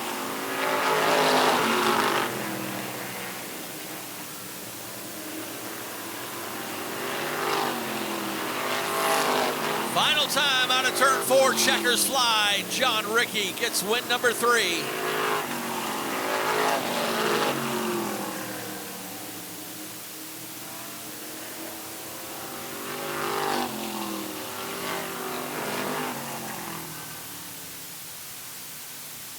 John Ricky gets win number 3 on the season to match him with Bubba Pelton, 3 wins apiece. Those 2 drivers have split all 6 races this year. John, the young son of modified veteran Tony Ricky. Tony instrumental in getting this crate modified division off the ground. We want to thank Davis Erector Group, Dave Davis and the whole gang for sponsoring this modified division. As I said, first time Tour Time Modifieds have run it as a weekly division in the state of Maine for 35 years. Last running full-time down at Beech Ridge Motor Speedway back in 1990. Trying to make Tour mods great again up here in the northern New England. And how about Ryan Phillips? He came in as the point leader. He'll leave as the point leader again, but he's been the runner-up in 5 out of 6 races this year. But consistency is what wins you titles here too as well. So I know he'd rather have a win, but he's big picture racing as well. Hey, Ken. Yes, sir. 5 out of 6 races, but what about that one race? That was the 3rd. It was the 3rd. He's been on the podium every single race.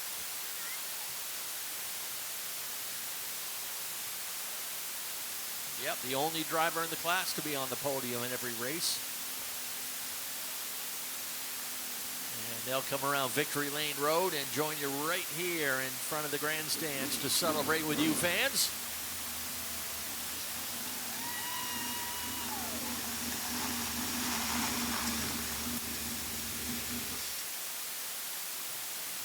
One other thing we love about this kid, John Ricky, is he has a pro-level mullet, too, so.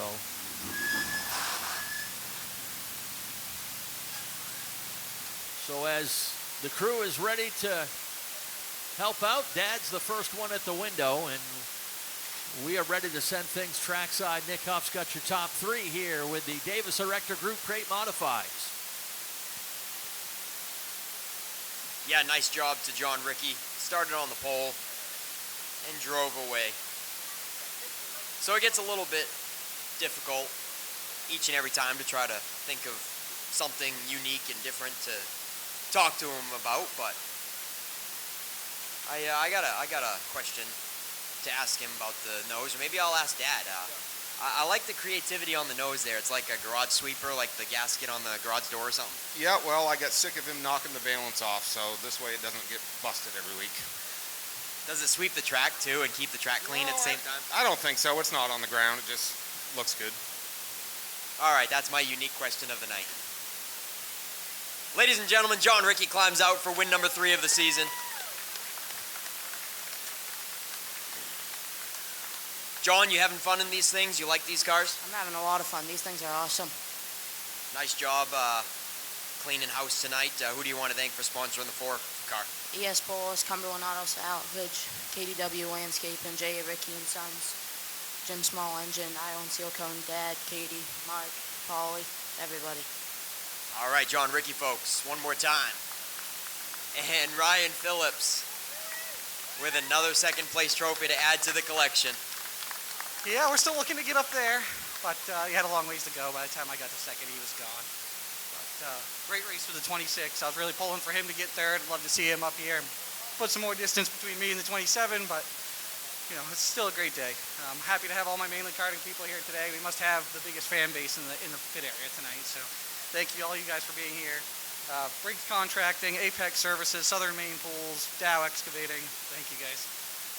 All right, Ryan Phillips, he's still the points leader with this second place run tonight. And then Bubba Pelton brushed the backstretch wall, and right after that, it kind of looked like you were on a vengeance there. It looked like you were pretty frustrated after touching the concrete.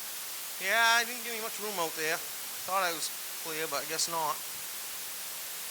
But did it disrupt the handling on the... Didn't seem to. Still past cars. But it's pretty tough to win these things when you don't, you come from the back. There's 2, 3 of us that are pretty good, and when one of them starts on the pole, it's pretty hard to beat them. Yep, great run, driving your way up through the field. Who do you want to thank for sponsoring the 27 ride?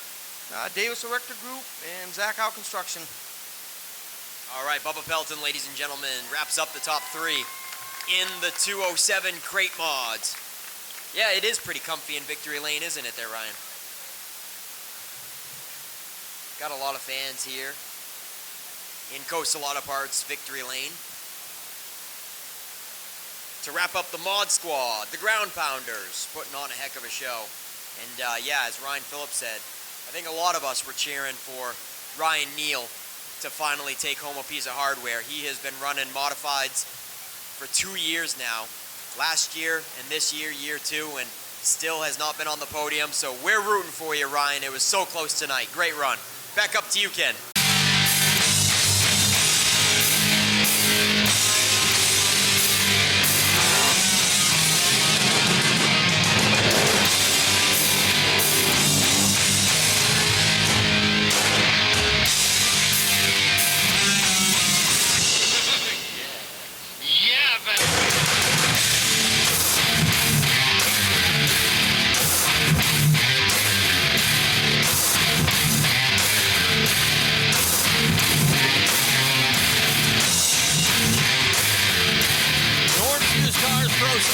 Set to go the regular 40-lap distance tonight.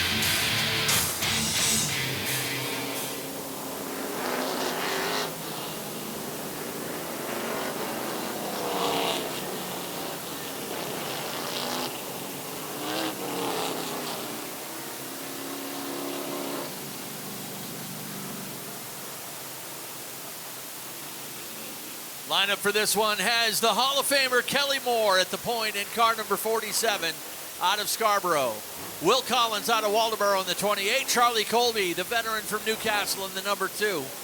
Andy Gilbert, that is, out of Jackman in the number 17. Then comes Matty Mears out of Pittston in the number 11B. Nick Calvert out of Steep Falls in the 07. Stephen Chicoine out of Windsor in the 01. Your reigning champion is in the Naughty 40. That's Dan McCaig Jr. Two-time champ Nick Hinckley in the 15. Your point leader and most recent winners in the number 41. That is Nuclear Fire, better known as Logan Melcher in the 41.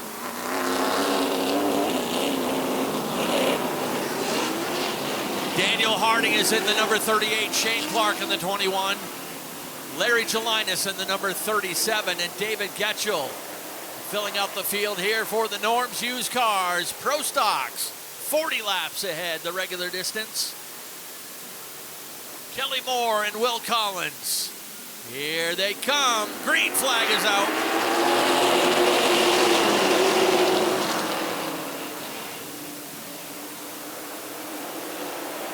Good side-by-side race to turn 3. Kelly Moore and Will Collins. Collins coming off a late model win last week. Hustling around this 3/8 mile track at 15 seconds. Kelly Moore, can he grab his 3rd career win here at Wiscasset? Already setting a torrid pace, 14.98 seconds on the last lap. And already a lead of a second over Will Collins.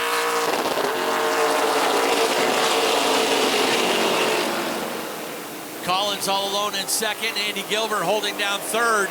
With Charlie Colby knocking on the door. Colby makes a run to the inside to take over 3rd. Gilbert is off the pace. Problems in the 17. Tough break for Andy Gilbert in the 17. Exiting in turn 1 in the early going, just 4 laps in.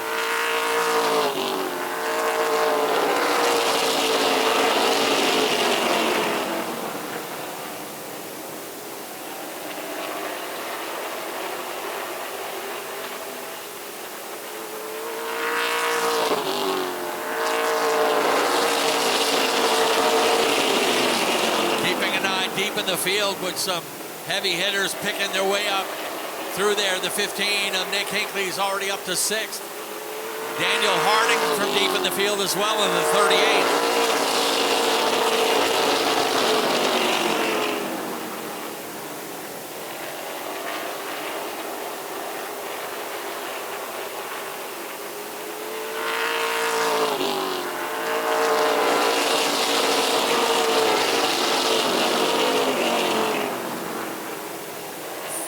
Straightaway cushion now up to 1.7 seconds for your leader, Kelly Moore.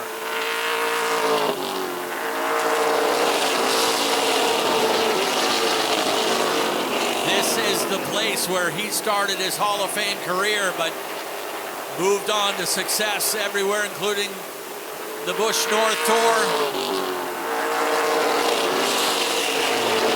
But has just a pair of career wins here at the track that he started his career. First 10 laps are in the books.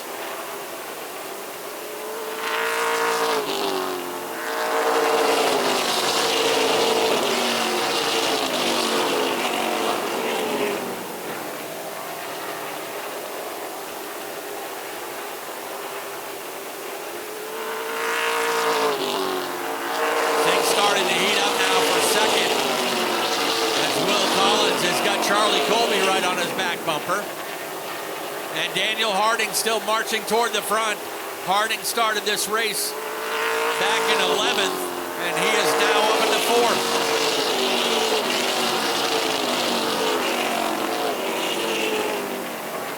Daniel Harding, the fastest car on the track right now. Closing in on that lead trio.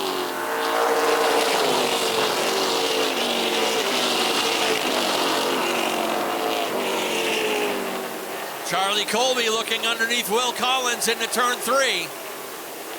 He'll take away second, and Daniel Harding follows right up into third, already knocking on the door for second. Daniel Harding on the move from 11th up into third.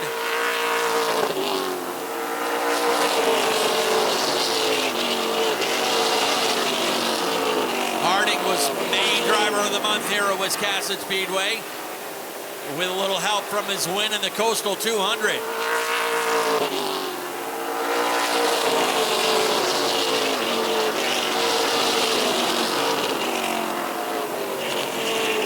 Charlie Colby running a number he ran way back 40-something years ago when he started his career here at Wiscasset. He opens up the bottom, and Daniel Harding takes it away, 11th up to second. Now, 2.3 second lead for Kelly Moore.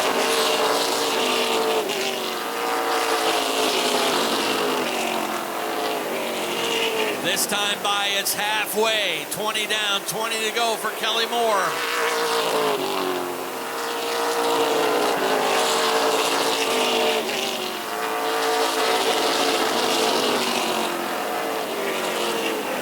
Looks like there might be a little smoke out of that 21 of Shane Clark.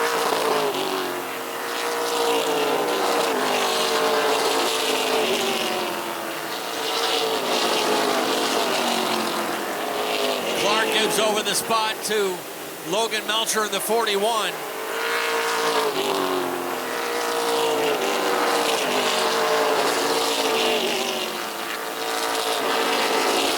Black flag is out on the 21 of Clark. He'll have to tap out early. He is now off the pace as he acknowledges the black flag.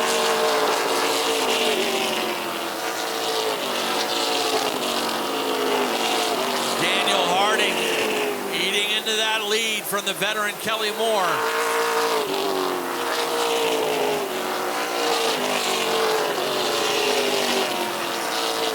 Daniel 2/10 faster on the last couple of laps. But does he have time to chase down and size up a pass on the multi-time Busch North champion?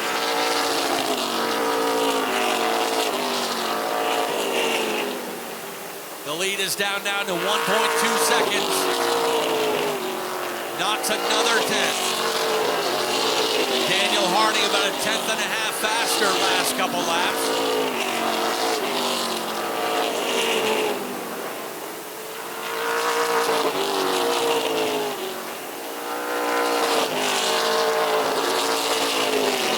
Charlie Colby still solid in the third position in just his second race of the season. No challengers yet. Will Collins holding fourth. Hinkley and Melcher, their charge to the front is kind of stalled out around 6th and 7th position.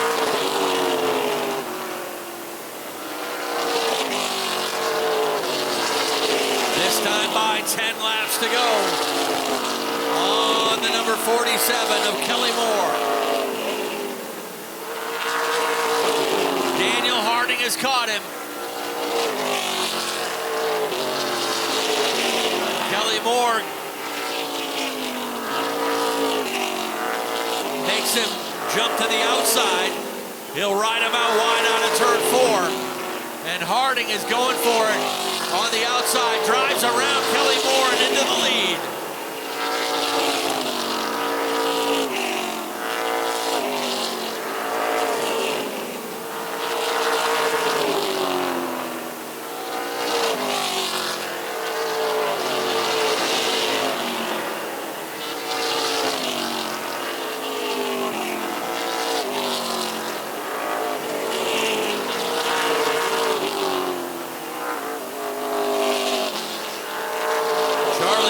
Still trying to literally hang on for third in the closing laps.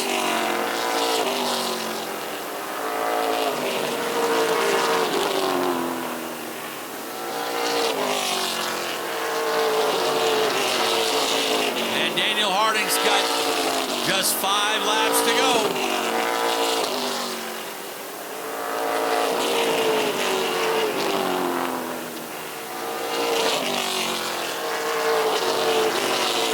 Harding waiting to see which way to get around Nick Calvert in that 0-7. Patiently waits and goes up wide.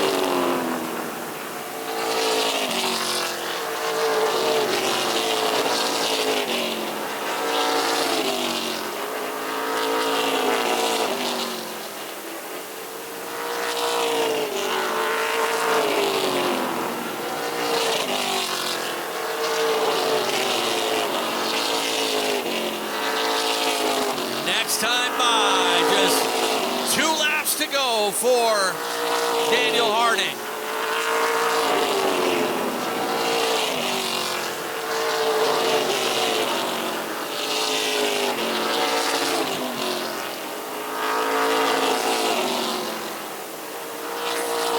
White laundry out, 1 more time to go.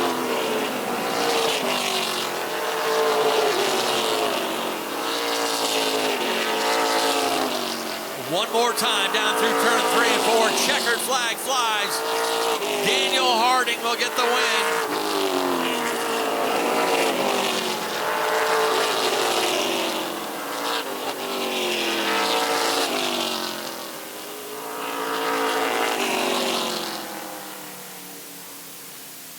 Well, well, well. The kid just schooled 2 veteran racers with a combined 80-plus years of racing experience. Kelly Moore in his late 60s and a New England Auto Racing Hall of Famer, Charlie Colby, 71 years young in that number 2.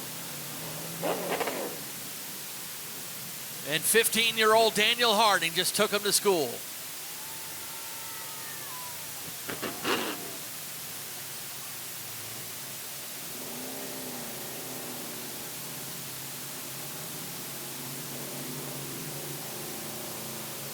One more race to go, folks. It's the second race for the Thunder 4 Minis, and then we'll wrap up the program with fireworks. Our friends from Central Maine Pyrotechnics are here getting things set up. Hope you guys have enjoyed your time here with us tonight at Wiscasset Speedway. Don't forget to keep an eye on the website because we got a couple special start times coming up in the next 2 weeks. Next Saturday night, Group 2 race program starts at 4 p.m. And then 2 weeks from tonight, when Group 1 returns, it's a special 3 p.m. start time. So, again, keep an eye on the website for all the details on gate times and practice and all that. And we hope you can join us as we have NEMA coming to town next weekend, and then the 350 SMAC Small Block Super Modifieds here in 2 weeks. And don't forget Maine Vintage Race Car Association Summerfest coming up here on Sunday, August 10th, with a race car show over on the pitch side, Hall of Famers, the Mobile Museum, cookout lunch, and race car rides for the kids, all kinds of fun. So make sure you get here for that. Hopefully Nick will get a chance to ask Charlie Colby about running that number 2 now. There's a story behind that. But as I said, your winner, 15 years old, and he got 2nd place in his late 60s and 3rd place. Charlie Colby still getting it done at 71 years old. Grandfather of late model star Tiger Colby and the father of modified star Chuck Colby.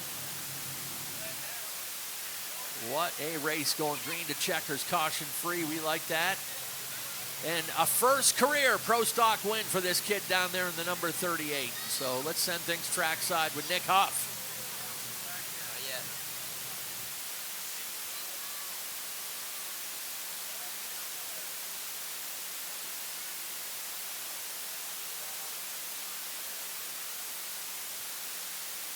Man, oh man, Daniel Harding, what can't he do? Here he is, folks, climbing out.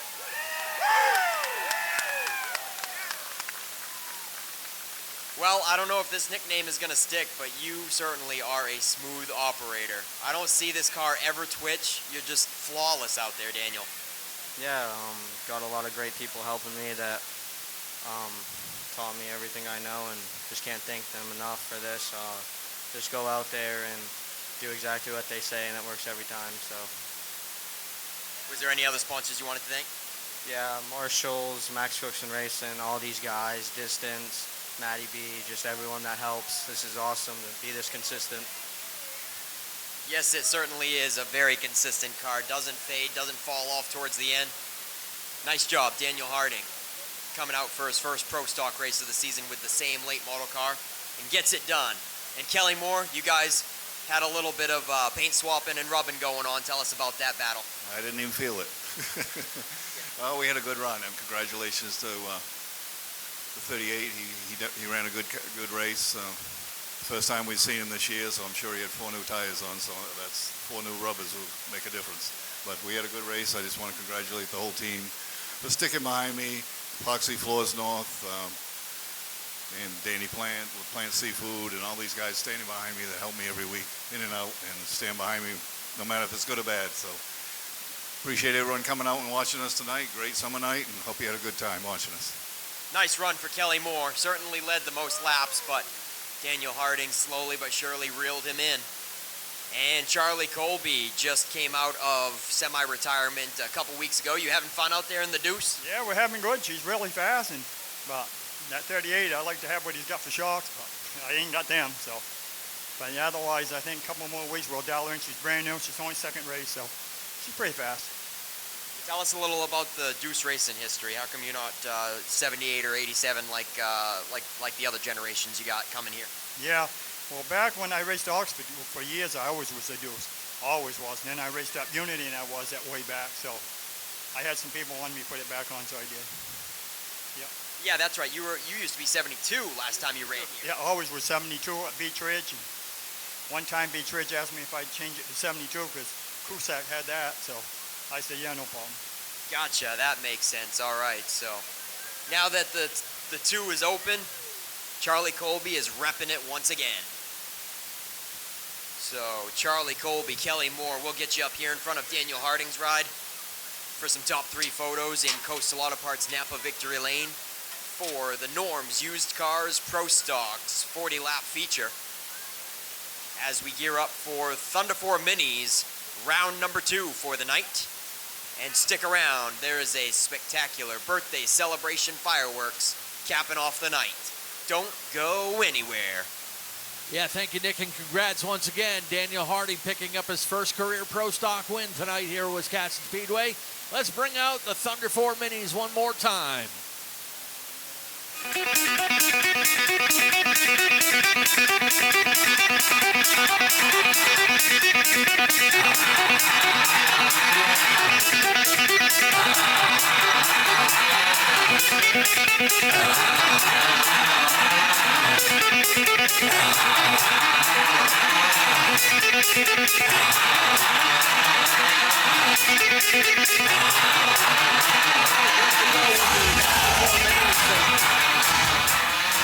While we do that, I've got a guest announcer up here in the booth with me, and this kid's going to take my job eventually.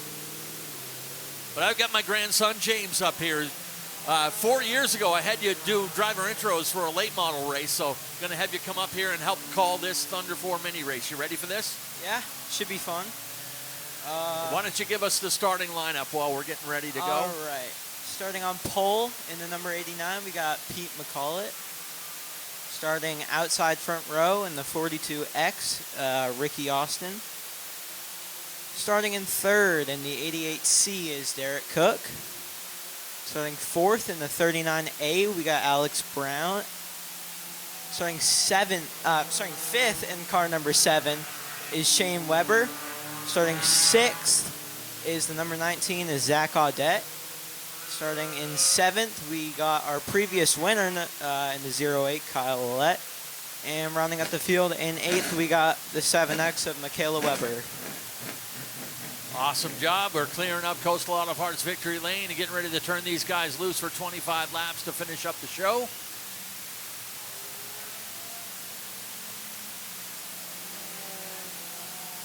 So who are you betting on this one? I mean, it's hard not to pick the guy that's won over half the races, Zach Audette in the 19. But maybe we'll get an upset. You never know. Had 3 different winners in this class this year. Shane Weber's been a winner, and of course Kyle Willette's won the last 2. And we had mentioned about other champions here that were in the pits, and there's 3 of them right there that did not come out for champions intros. Zach Audette, a former champion, Shane Weber, and Kyle Willette, the 2-time Outlaw Mini champion. So lights are off on the pace car. Dave Sturgis ready to turn them loose, and I'm going to let James call some of this race. All right. We are green for the second Thunder 4 mini feature. Into turn 1, still side by side. Looks like Pete McCulloch's got the edge right now going into turn number 3. Oh, he gets sideways into the grass. He's gonna cut turn number 4, and that puts Ricky Austin into the lead of the race. Derek Cook right behind him, with Shane Weber and Zach Audette following. Through turn number 4, still single file.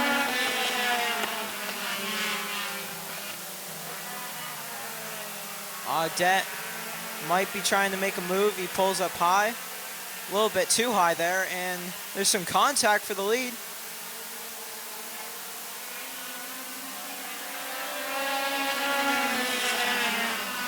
More contact. Shane Weber sideways. Audette will take the spot. Up in the 3rd now. Derek Cook goes high, looking to pass for the lead of the race.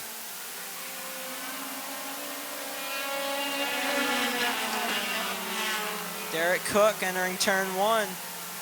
He's got the edge now through turn number 2 onto the backstretch. Still side by side right now through turn number 4. Audette's looking to go 3 wide for the lead, but he wisely backs out of that. But that puts Derek Cook up into the lead of this race.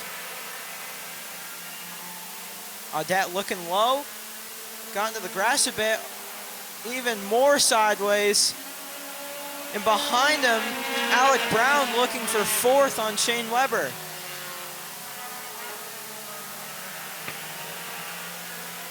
Kyle Willette looking for the 5th position right now, inside of Alec Brown.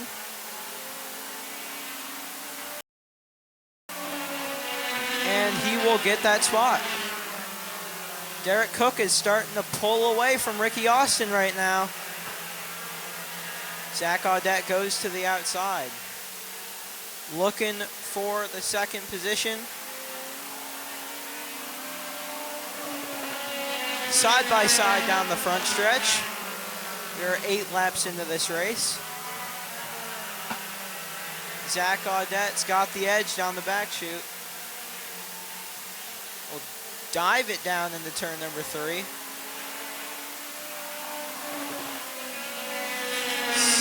Ricky Austin still trying to fight back on the inside, but Zach Audette is up in the 2nd. But does he have enough time to catch the 88C of Derek Cook? Behind him, Kyle Willette is looking for the 4th position on Shane Weber.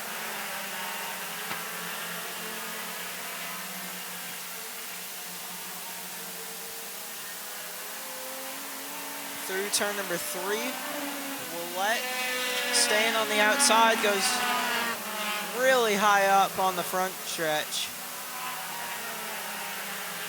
Still side by side for the 4th position. Kyle Willette has got the edge now, but Shane Weber is fighting back. With a contact, Weber is sideways.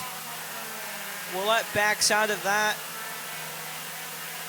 but it looks like Oh, he gives Weber a bit of a tap. Weber's sideways. Weber spins out. Avoids the outside wall, but his car is not facing the right direction, and we have a caution.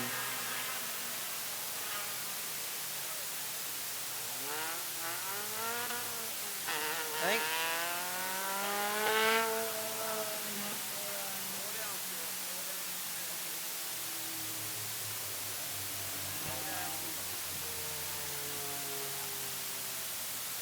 Laps down in this race with 12 laps to go.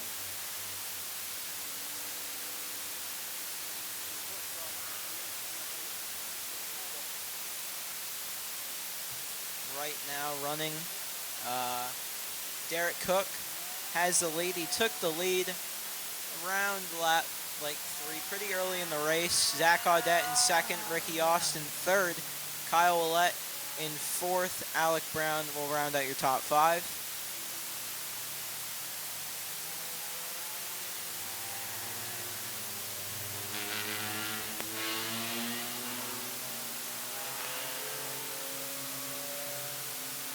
As they will cross over for the next restart, just over halfway.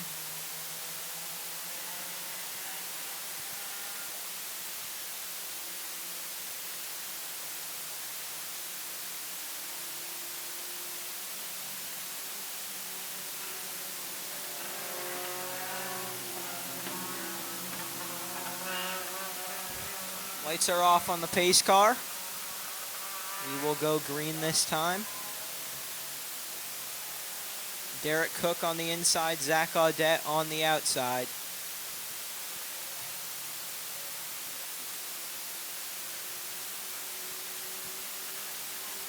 Here we go. Green flag is back out. And something is wrong with Derek Cook on the restart.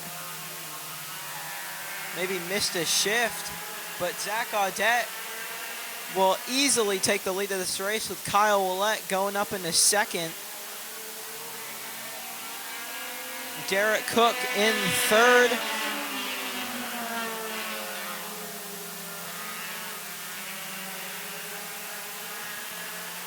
Audette trying to beat out the guy that won the first feature race, Kyle Willett. Kyle Willett is looking to go for 3 wins in a row. Willett looks like he's slowly gaining on Audette right now.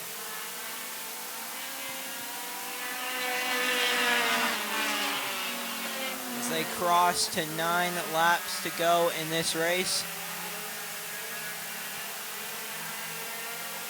Willett not too far from Zach Audette right now. Just on his rear bumper. Willett will go up to the high side, entering turn number 1 off turn number 2. Looks like Audette gained on Willett off the corner there.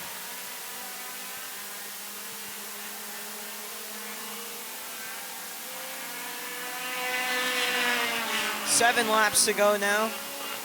Zach Audette trying to hold off Kyle Willett. Willett now right on his bumper. Willett goes way wide onto the front stretch, using up all the track. As we are coming to 5 laps to go in this race. Can Zach Audette hold off Kyle Willett?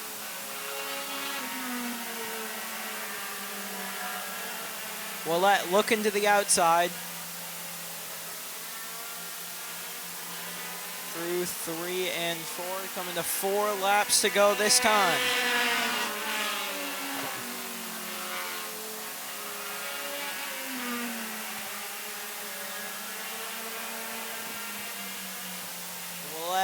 trying to make something happen, but every time he goes for something, it seems like he loses a bit of ground. 3 laps to go now.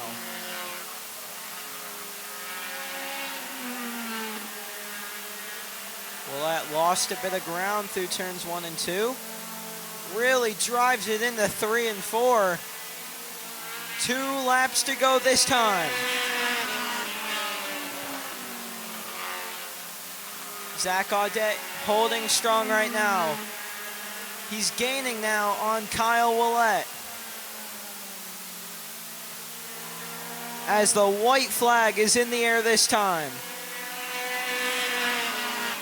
Can Zach Audette hold off Kyle Willett for one more lap? He gains a bit on Kyle Willett. Final time through turns 3 and 4. Zach Audette is going to win this second feature for the Thunder 4 Minis. This is his 4th win of the season, as Kyle Willett 2nd, Derek Cook in 3rd, Ricky Austin 4th, Pete McCullough 5th, Michaela Weber 6th, Alec Brown and Shane Weber are 7th and 8th.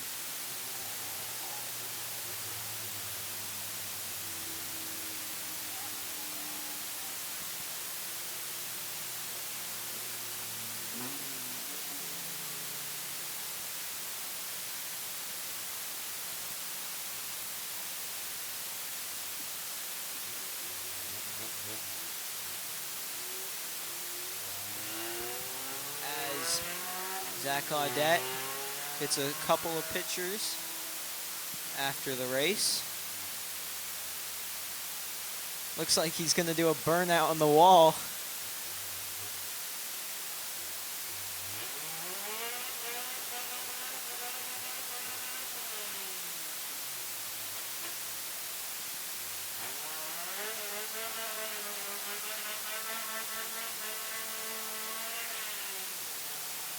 Kyle Willett was only 2/10 back at the line.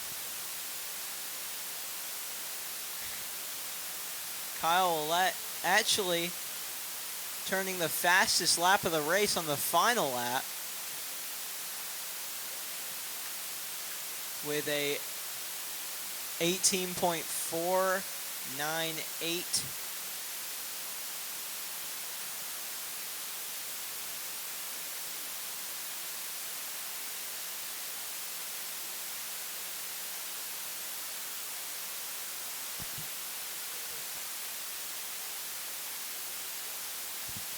As right now they are coming around Victory Lane Road into Victory Lane.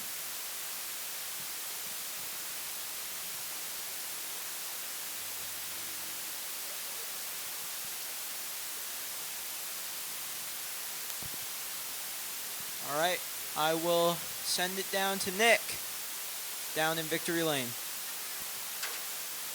All right, Mr. Excitement climbs out of the 19. He did not want to be denied tonight. Kyle got 2 wins in a row prior to this, and now Mr. Excitement's back on top. Zach, is this the backup ride, or is this still the one with the bent rear end? No, we fixed it.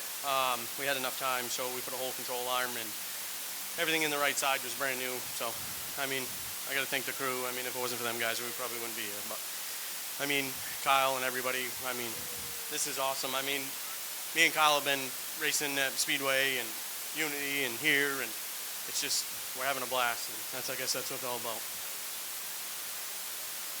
Zach Audette with Thunder 4 feature number 2 win, and they shake hands. Kyle Willett, that had to have been pretty fun all over the back bumper, just knowing that you've always got something for him now, because at the beginning of this year and maybe last year, it wasn't quite this story right here. Yeah, it's the same car. I don't know if I'm just more comfortable this year, but anyways, I don't know what happened about midway. I raced the 7. I thought I was pretty clean for about 6-7 laps, and then he just got into me in the entrance into 1 here, and I don't know what happened after that, but I got to thank Zach my dad in the pits, everybody that came. Thank you very much. Kyle Willett. They flip-flop positions, first and second, and flip-flop second and first for the two features tonight. And Derek Cook, you didn't quite have the same story in the first feature. Did you? Oh yeah, you cut a tire and you had to pit under green and went multiple laps down. So tell us about your whole night overall. This must feel pretty decent to at least go home with something. Oh, definitely. On that restart, though, I missed the shift. I mean, the Toyotas, you hang them out too far, they don't like to go in. But yeah, the first feature was whatever. Yeah, that was a bummer that you missed the shift there. You certainly had something for them if that didn't happen. Yeah, my car got tight later in this race, but yeah, I probably could have held them off for a little while, maybe not the whole thing, but yeah, possibly. Any sponsors and crew you want to thank? Yeah, TL Renovations. Tristan Lee's one of my big sponsors. Zach, he cuts my tires. He ran me clean, you know, like thank my girlfriend. Helps me out a lot, like more than anybody really. Figuring out each other's setup or whatnot. My parents, my girlfriend, if I didn't say her. My son, he was going to run it in the second feature, but I wrecked in the first one, so I had to take it back. But yeah, that's it. I hear you. You wanted to have some fun, and that first feature probably was not much fun. So third place definitely had a lot more fun in feature number 2, and that's going to do it for Victory Lane for the whole night. With Derek Cook, Zach Audette, and Kyle Willett, one more top 3 photo in Coastal Auto Parts Napa Victory Lane. Thunder 4 Minis, brought to you by Kennebec Equipment Rental. Feature number 2 is going to cap off the racing action portion of the night.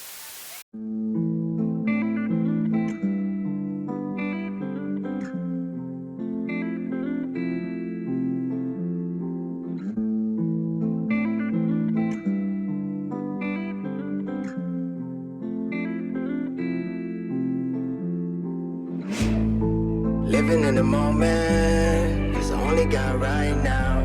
Short life in the fast lane, yeah, but I live in a slow town. I learned everything the hard way, everybody gotta fall down. Yeah, life's full of good days, but sometimes it's a rain cloud. Welcome to real life, this is what it feels like. Sometimes there's a storm cloud, it's not always a clear sky. Ain't always sunshine and rainbows, most times you wait till the pain go. And I need the strength for a tough life, so yeah, that's just what I pray for. If you don't change, nothing changes, why stay the same? It's so basic, that's why I feel so alone. When I'm in a room full of faces and they all smiling at me, with lies they hide behind teeth, they got their knives in their sleeves. That's why I always gotta be living in the moment, 'cause I only got right now. Short life in the fast lane, yeah, I live in a slow town. I learned everything the hard way, everybody gotta fall down. Yeah, life's full of good days, but sometimes it's a rain cloud. So I'm ready for the good and bad, 'cause life ain't served on the prettiest platter. So I stay worried when it just don't matter. You can let it all go and keep climbing the ladder, yeah. I think I've been here, how about you? It all seems so familiar like deja vu, or a memory of me when I was young and foolish. Thank God that I learned from the scrapes and bruises, yeah. Sometimes the rain will come falling, gotta take care of the garden and learn to go with the flows. Just like the waves in the water, you try to fight, it gets harder when you just need to relax. Just try to breathe and get back, and leave the past in the past. Start living in the moment, 'cause you only got right now. Short life in the fast lane, yeah, but I live in a slow town. I learned everything the hard way, everybody gotta fall down. Yeah, life's full of good days, but sometimes it's a rain cloud. Say why you trying to fight, it's just the way it goes. You just gotta decide whether you stay or fold. Just take the hand you were given and work with what you have. Whether you like it or not, you gon' take it good or bad. So start living in the moment, 'cause you only got right now. Short life in the fast lane, yeah, but I live in a slow town.